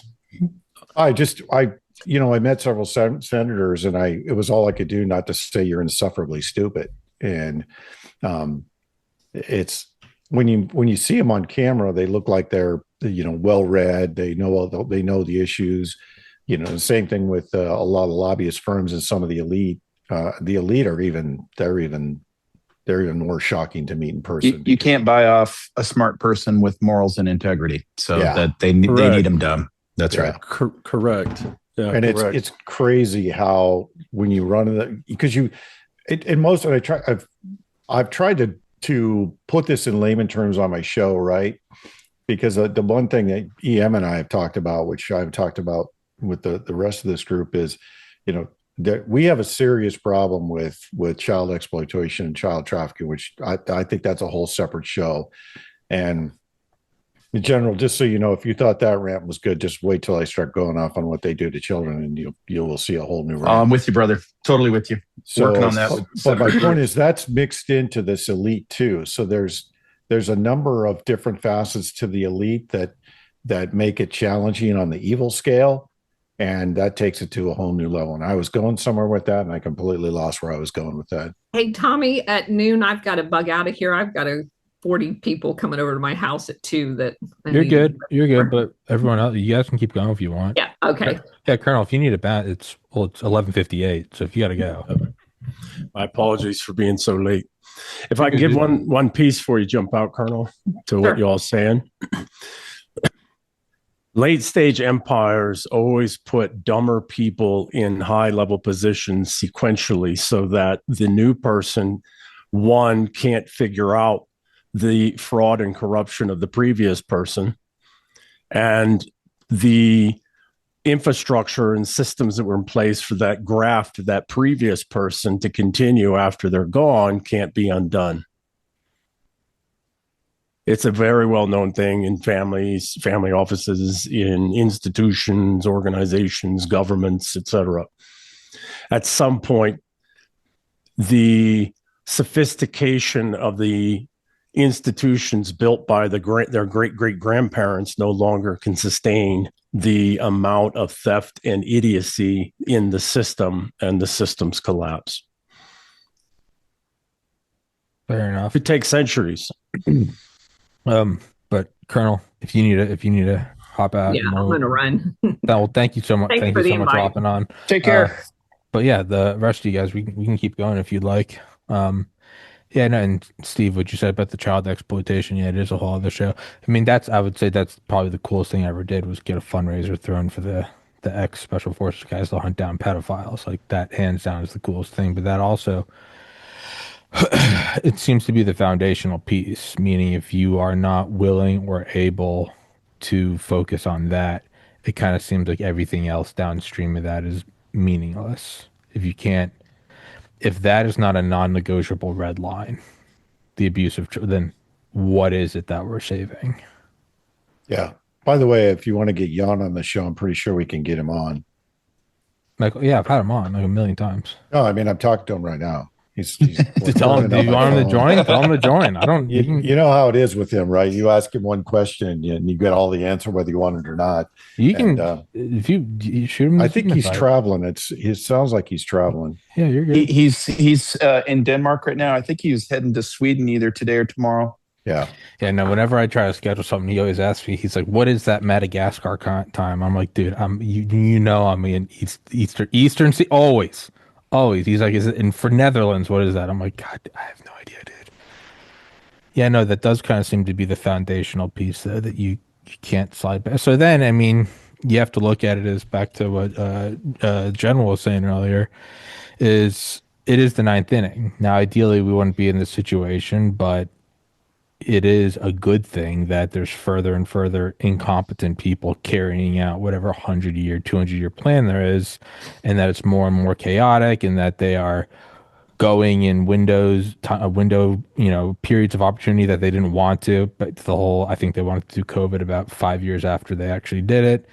You could say, well, that's chaotic and it's going to result in a very sloppy operation. Fair, but in terms of big picture, if it's the best shot we have to counter it, then I would say count the blessings and take it. Look at how effective it was. They locked down 9 billion people in 24 hours, literally in 24 hours, and kept them locked down for the better part of a year and a half, 2 years. Yeah, but that is a highly effective information operations campaign in and of itself. Even at the beginning, 20% didn't comply, and within a few weeks, it was over 40%. Vast number of people didn't comply, and that stunned them. We were tripping over ourselves at the grocery store, coughing all over each other, and then they realized we weren't following the rules. So then the social distancing came out, the tape on the floor, and all that other stupid nonsense. Which up to greater than 40% also didn't comply with. That's right. Yeah. So what they learned is that roughly 40% of the population will not comply. That surprised them. The other thing is that genetically modified diseases don't work. Ones that you're not worried about running away don't work. Human body can adapt, right? This is the work of Dr. Michael Levin, et cetera. This is why they haven't followed up with, additional biohazard after biohazard after biohazard, right? Well, I think there's something notable about what we were saying earlier is I don't think they ever expected Trump to win in 2016, which makes it seem like their entire plan was forced to move forward because it was, well, then we have to go now. We didn't want to, but we'll go now. There's two ways to look at it. Just how impressive COVID was, the entire operation. You got to tip your hat to the enemy. But you also wonder, man, if we're just going on this theory that, that was their B window, we didn't want to launch here. Man, you're almost curious as to, I wonder what their prime launch window would have been if they had, maybe they're waiting for a certain level of media saturation or whatever for what 2025, 2026 to do it. Man, they probably would have ran the table with that. If they were able to do what they did with a sloppy approach and that wasn't their desired window to do it, man, they probably could have done it extremely well. And I also don't think, if I'm just putting myself in the shoes of them, if I'm giving a pep talk at the deep state rally and I'm like, listen, we got to keep fighting, I would say you did learn a lot. And I think it's exactly what you said. And somebody pointed this out a year or two ago on my show. It wasn't all for naught. They learned just how many people are willing to resist that maybe didn't seem like they would have. I think that was very valuable to them. And not only as a broad idea, somebody's audio's not only as a broad idea, but also in terms of quite literally, you can identify which ones did. And you can just make a note for the future. Hey, they're going to be an issue during the and you don't even have to look at the individual. You can look at the behavioral pattern of the individual that will resist. Yeah. Why do you think they came up with the term domestic terrorist? I mean, because vaccine hesitant. They knew, but no, vaccine denier, not just hesitant. Well, you have different levels. It's their color. It's the post 9/11 color coded, terror alert, but they did it with the vaccine. He's not a denier. This one's just hesitant. This one's a denier. Yeah. Same language. The thing that we do need to be careful of, and I'm respectful of the fact that you guys have been on for 2 hours now, the thing that we do have to be careful of is that all of these people sit in front of the table. They don't sit at the high table. And the people who sit at the high table are very capable. They are selected for that. And the people who sit above the high table, the ones who own the high table, are always extraordinarily capable. So the managerial class gets dumber and dumber and more incompetent. Right. But the owner class, the true owner class, which Soros is not, does Right. not. Correct. Right. That's how So if that's the case, let me throw a question out there. You've got an enemy that's been knocked off its preferred plan. You've got an enemy who's now watching assets get rolled and dried up by these moves in Venezuela, Iran, Greenland. The kids at the high table, at a minimum, have to be jarred. Oh yeah. And when they're jarred, like any enemy, do they raise the stakes? And I think that that's what we're likely to see next. What do those stakes look like here domestically? And that would be, I think, probably the top concern. They have a primary alternate contingency and an emergency plan as well, right? These old these old institutional families. It's not so much a family, but an institution of a collection of families. Yeah, you just froze up. Wax and wane across time in balance with one another. They have an emergency plan as well. They don't get to be 300, 400, 500,000-year-old families or collections of families without being really good at, surviving no matter what's coming. Right. So this next step, as the great game is getting played against itself by some folks, Putin, Xi, and Trump and others, right? Their teams are playing the sport of kings pretty damn well. Now we're getting to the emergent, the contingency probably in their pace plan, and it is always, and has always been civil wars. Yeah. Period. With nuclear characteristics, I would also. Yeah, propose. with nuclear accoutrements. Yeah. Well, that's horrifying. Well, it's the pattern, right? And this is the financialist kill chain. They're running 3 or 4, targets for, collapse and abandonment, with final theft of everything, collapse and abandonment. They're running 3 or 4 of them at once. You think they weren't running the US at the same time they were running Russia? And what you said about, these families don't become what they are without having these plans. Somebody pointed out, and again, I know nothing about sports and I don't care, but somebody was pointing out, I guess, Tom Brady as an announcer this year versus Tom Brady as an announcer last year. People are like, last year he was god awful, and they're like, this year he's already the best announcer. And somebody was like, are you surprised? Are you surprised that the superstar, hyper obsessed with winning guy adapted to the new game he's in? He goes, okay, I'm not young enough to play the game, but I still love football. All right, I'll put on a suit and tie. How do I become if you don't think he's looking at that and going, I'm going to be the best fucking commentator in the history of the planet. Yeah. It's not luck. There's a reason why he's this guy. Yet you then have to assume you don't get to these positions of power by, I don't know, giving into emotions and quitting after. Again, and they're evil, but you always have to imagine, like, giving each other pep talks. Like, listen, I know we didn't want Epstein Island to get found out, but you got to get back out there. You got to make a new pedophile island. Like, that's what we're about. That's who we are. Like, yeah, but hang on a second. So absolutely true. But the ones above the table don't get involved in those things, and they don't get involved in the satanic stuff. Absolutely. They don't do any of that. They're not into that frat shit. No, they don't. They're not emotionally or psychologically driven. Your appetite's driven. If they get one of their members that does, they burn them like they did Prince Andrew. Yeah, right. I'm glad you said it that way too, because that's exactly the piece that most people don't understand. Is they think that Bill Gates is a decision maker. He's the hired help. Yeah, he's the hired help manager. Yep. And the names that are behind these that are behind Bill Gates, they're names you've never heard of. They're names that are not in the news. They're names that you'll never see them at a World Economic Forum. You'll never see them at a corporate board meeting. You'll never see them. They're walking around in the horse stable with a 30-year-old Range Rover, and in a house that's crumbling down in, northern Italy. By design. But it's been in their family. That's exactly right. Right. So that's the other thing that we have to be careful of, is that, all of the, Tommy, the Epstein Island and all that stuff you're talking about, that's cover for action and cover for status. It's also compromat and all kinds of other things, and getting people driven by unhealthy appetites that have to keep getting fed and all these kinds of things. But the folks that are up above that are actually the biggest donors in fighting all of that stuff. They're the ones that are actually the biggest, fundraisers, voices, et cetera, against all of that stuff, because there's something else that we have to understand. The people who are at the top, who are above the table and are hidden, have to remain hidden, because this managerial fuckery class has turned on them many times throughout history. Well, it's also the right move.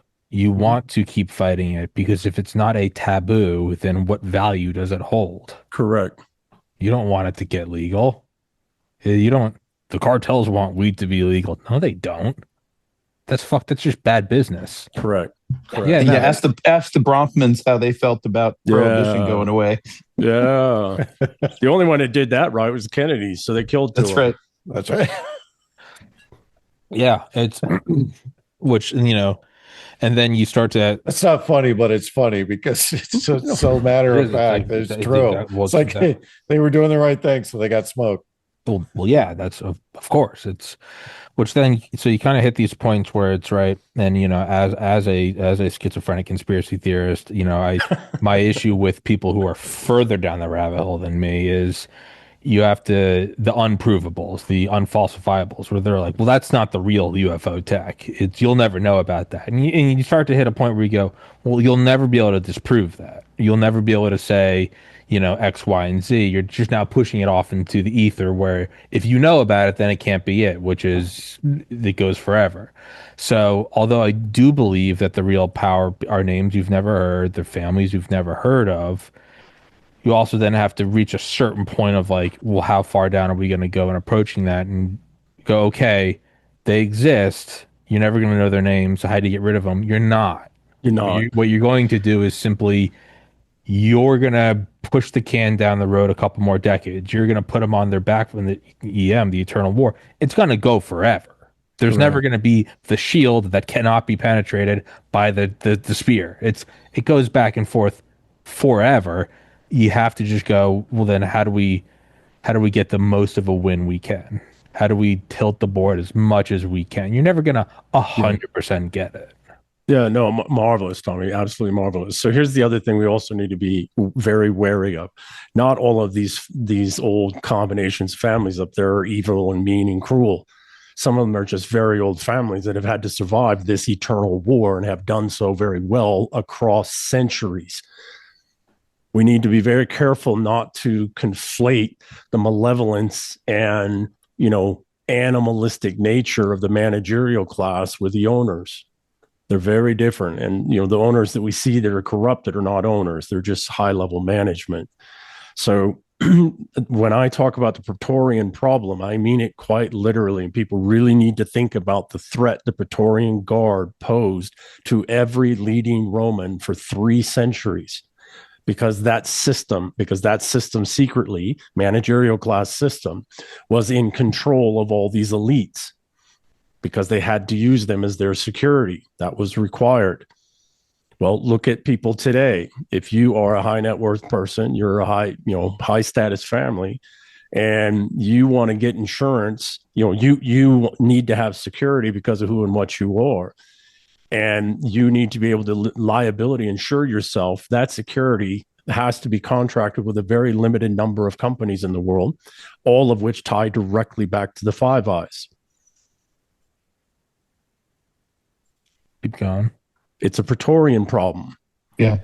So how do these people who are locked all out, because that's what these old families are. These old families, the ones that have survived, are all responsibles families.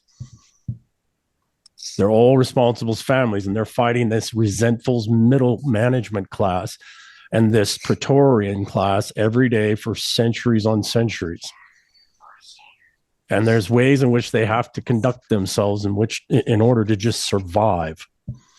And the families that didn't, operate in this way are no longer with us. So then how do you delineate? Because if I'm one of those families and survival is the name of the game, my first thing would be if I see the current, tilting of the board, the first thing I'm going to do is start to put on a facade of I'm not one of the bad ones. Well, remember, these people have survived countless wars. I mean, these are families That's what I mean. that have survived. Well, countless and wars. assassinations, that's the other thing. A lot of people don't realize how many of these high status people get offed all the time. Well, there's the flip side if no one knows your name. It's not a big deal if you get off. Correct. Bob Smith was killed in Sacramento. Who gives a shit? Yeah. Well, he was above Soros. Well, Yeah. Well, the thing you keep I go back to when sorry for the rented lips. If I go back to 2004, when I worked for General Ham, and Carter Ham was an amazing dude. He's just an amazing guy. I wish everybody in the military had a chance to work for the guy, because I learned so much from him in such a short period of time on the ground in Iraq. And I didn't realize he was teaching me things when he was teaching me things, because I was too stressed out and too full of adrenaline every day to really hear what he had to say to me sometimes. But I remember he was on a call with Negroponte just after a call with the Bush clan and all the retards in DC. And he came out, and my desk was like right outside of his briefing room. So I was either in the room or I'm outside the room listening to all these VTCs going on. But he came out, he had his head down, and I'm like, "You all right, sir?" And he's like, one thing you'll learn is that you see all these people on screen. These are all front people for people you've never even heard of that are really pulling the strings. And sometimes they pull the strings and you ask the question, why are they doing this? This is the dumbest thing I've ever heard. And then you realize they're pulling the strings so they can get rid of people that are middle managers that they think are a threat to them. And they're putting them in a situation where it's a no-win situation. I had no idea what he was talking about, right? Because he said it in passing. He's walking away from me. And then a couple of weeks later, he comes out. We had this big lanai that looked over the Tigris River.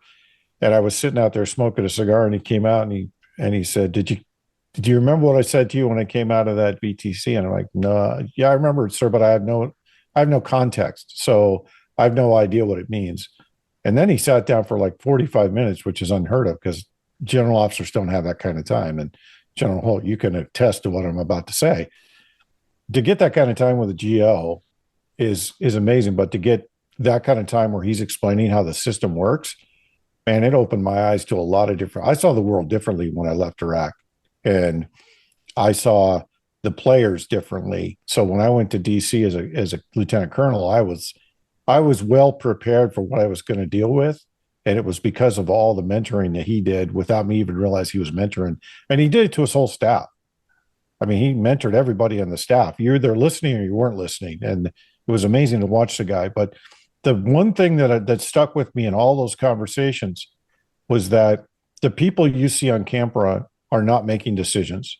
They're following decisions from somebody that's 2 layers above them, that you will never know their name. You will never know where they're at. You will never know and they don't represent countries. They don't represent ideology. They don't represent any kind of religion. This is all business. This is just...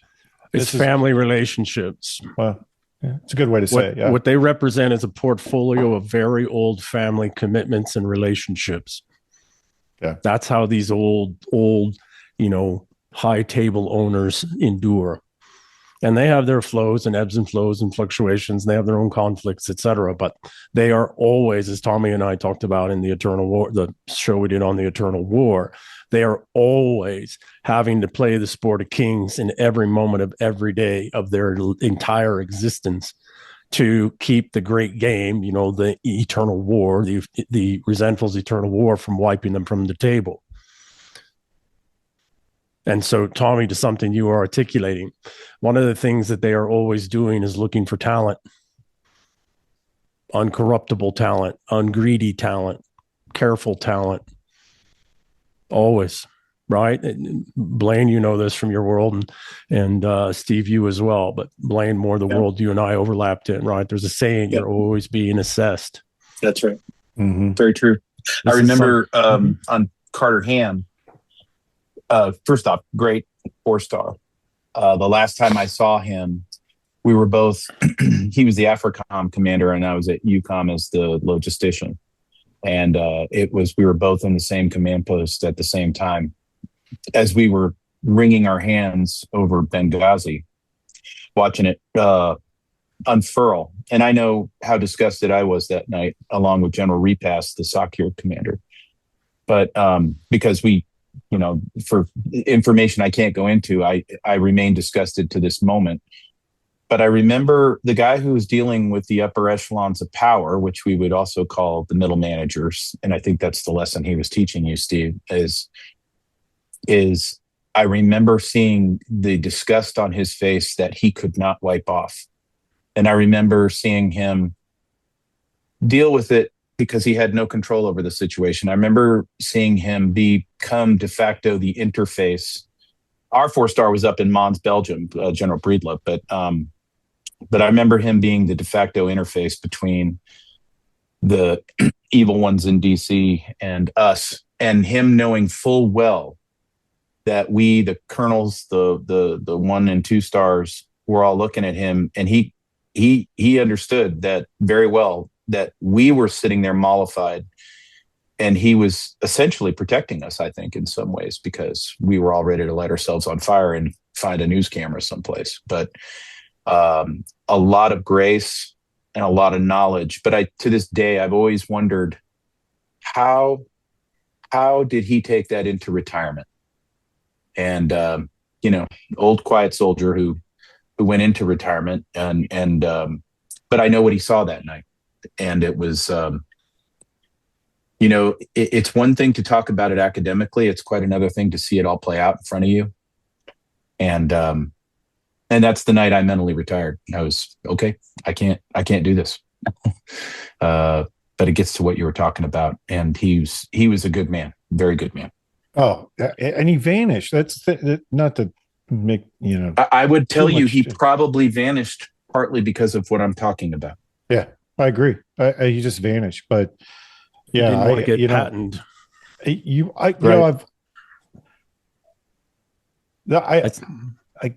Sorry if I'm tongue-tied on this, but I can't put it in words what an amazing guy he was. He's just, and I don't want to talk about him in the past tense, but he's an amazing guy. And if I could ever work with him again, I would work with him. And I'd probably apologize because I didn't realize what he was doing at the time. Right. Mm-hmm. And, he's one of those rare leaders that you cross paths is not the right word. Anyway, but one of those rare leaders you work for, you realize, yeah, he was doing the right thing the whole time, all the time. And by the way, I know that look of disgust. I've seen it. It was directed at me one time, so I know exactly what that looks like. So yeah. The mentors come into our life when we're ready to hear what they have to say. Doesn't mean we're going to understand it when they say it. That might take some more time. Boy, ain't that the truth. Ram Dass, the guru comes into your life when you are ready. The guru leaves your life when you are truly ready. It's, you don't always know which is which. We're not going to be able to have perfect knowing. We can't. No. And there's part of the reason for that is that our species would, our forward progress as a species, as civilizational peoples, would not even have gotten this far if there wasn't this extraordinary amount of capability and obfuscation above the high table. We wouldn't be here. The peoples who couldn't do that, right? The ones that had to have perfect knowing, so they built a ludicrously simplified system, right? They didn't constantly increase the complexity of the infinite game to push back against the eternal, everywhere, always, all at once war. Right. They're not with us anymore. So this seeking for perfect knowledge, who's who, I want names, is actually counterproductive to us, because we're never going to know those. And if we did, it would reduce the complexity of things so much that we'd all lose. It's best for us to understand larger moving pieces and how they work, and then think in Markovian fashion, right? I don't know if people understand Markov blankets, Markov kernels, Markov chains, right? Markov is brilliant. You have to think in this Markovian way of, okay, I can see these things moving in my area and domain. I have pretty good knowledge of these things. I know what the lead inputs or influencers are on those things, so I can have an idea of something I'm looking at is moving. I don't have to go chase down what's moving it. I can have a pretty high confidence that, well, these are the 3 or 4 things that influence that, so something's going on there, and I can get some idea about that. Really good Markov kernels that create Markov chains is I can look inside an entire blanket without having to look into it and go, I'm seeing these movements over here. 3 Markov blankets over, these things have got to be happening somewhere. I'm never going to be able to see it, right? I'm never going to be able to work it out. But because I see these movements in the kernel and blanket I'm living, Markovian blanket I'm living in, I have to know that there's something happening 3 blankets away of this magnitude and generally in this way. Yep, it's inference. It's inference. Well, right. Tommy, as for me, I have got a hard stop, and I am going to wish you guys well. Hey, me too. I'm going to jump off as well. Thank you for So we'll wrap it up and jump. I was going to say, maybe the closing thought would be, in terms of understanding it, you don't need to know like where every single water molecule is. It's general. It's like the tide's rising or it's going down, or you don't need to know every little exactly down to the millimeter how much snow you're going to get. You can be like, well, it's January in Maine. There's a good chance you're probably going to get some snow. And there's to it. It's the all. You'll never have the all knowing. You're never going to figure it all out. And at the same time, it's you can't and you won't. In general, it goes through the entire circular of hyper complex and secrecy, and you'll never know their names. And then it kind of comes all the way back down. You're like, well, what is it in general? You're like, probably wealthy, intelligent people maintaining their position. There, ancient Mesopotamia or 2080 United States of America. That is what it is, and there is never all knowing. There's back to the eternal war. It's just in general, kind of surfing the tides, surfing the seasons, and understanding to the best of your ability. And I think that's probably where we are. So are we ever going to eradicate all the evil? No, it's fucking retarded. It seems like right now we're maybe pushing it back for, I don't know, a couple decades. I'm like, hey, I'll take it. What are you smiling about, Steve? Ebb and flow. Yeah. EM's right. There's always an ebb and flow, right? Yeah. Sometimes it's more retarded. Sometimes it's less retarded. Sometimes it's more fake and gay. Sometimes it's less fake and gay, but it's always retarded. Well, there's the title for your episode. The Panopticon is flawed. They're all gay. I think maybe we should do that. They're all gay. All right, guys. Well, guys, and I apologize for driving overnight and jumping in. No, you're good. You heard Steve jumped in. Have a good ski. Be safe. So, guys, thank you so much. Everybody listening, please go into the description. You can find all their Twitters, all their podcasts, Substacks, whatever. You can find my OnlyFans. And until next time, gentlemen, thank you all for your time. And we'll do it again sometime. Thank you. Hey guys, real quick, you guys know Basil Baz, ARC, the Association for the Recovery of Children. I just did a fundraiser with them the other day, and I'm going to put this on to every episode I do. They are special forces veterans who physically rescue trafficked children. They have since 1993. They have a 100% success rate. They do not take salaries. They all have day jobs, and they literally rescue sex trafficked children. Donations to them are a tax write-off. I get nothing from them, and they have not asked me to put this on. I've included this little clip on episodes for the last year or so, and I'm just re-recording it because I just got to meet him just 2 days ago for future. It's November 25th, 2025, but this will be on every episode now for the next year. And there is nothing better you can do with your money. If you can support them for even $5, please do that. It is They truly are doing the Lord's work, and I think we all have an obligation to do that. Thank you so much. Higher ultraviolet exposure is associated with lower mortality. The United Kingdom is a high latitude and low sunlight country. Researchers there collected data on over 360,000 participants in a study of UV exposure via solarium use. When compared with non-users, solarium users had 15% risk lowered of all-cause mortality, 23% lower risk of cardiovascular mortality, 14% lower risk of cancer mortality, and a 12% lower risk of non-cardiovascular, non-cancer mortality. In other words, all other causes.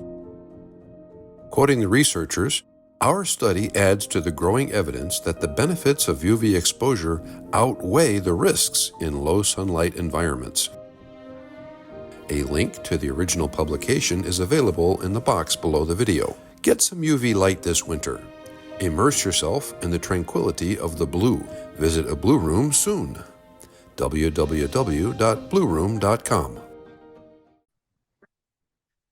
Hey guys, a huge sponsor of the show is Heaven's Harvest Prepper Food. Clayton lives down in Georgia. He's been on the show before. It's actually nearby where I went to college. They are a huge sponsor of the show. They give me some money every month, even when I don't sell enough to warrant that paycheck. Meaning that the show is not free. It's just that it's free for you. If you guys need prepper food, or if you're just interested in supporting the show, I'd please ask you to go to the link in the description. Go to Heaven's Harvest Prepper Food, promo code TPC for 10% off. 72 servings per pail, 25-year shelf life. These things are, they double as dumbbells. Pasta Primavera, cheesy potato soup, mac and cheese, loaded baked potato casserole, chili mac, cheddar broccoli soup, cheesy lasagna, teriyaki rice. You can get banana chips. There's also raspberries, strawberries, and apples. There's a bunch of freeze-dried fruit, or you can even get seeds to plant your own garden. It's not a bad thing to have. It's like gold or ammunition. It's a good thing to have. It's a bad thing if you have to use it, but it's good. It's good to have it, not need it, than need it, not have it. So that's what I'd say. And if you just want to support the show, please go to the link in the description. Please go support them because they support me. Thank you so much, guys.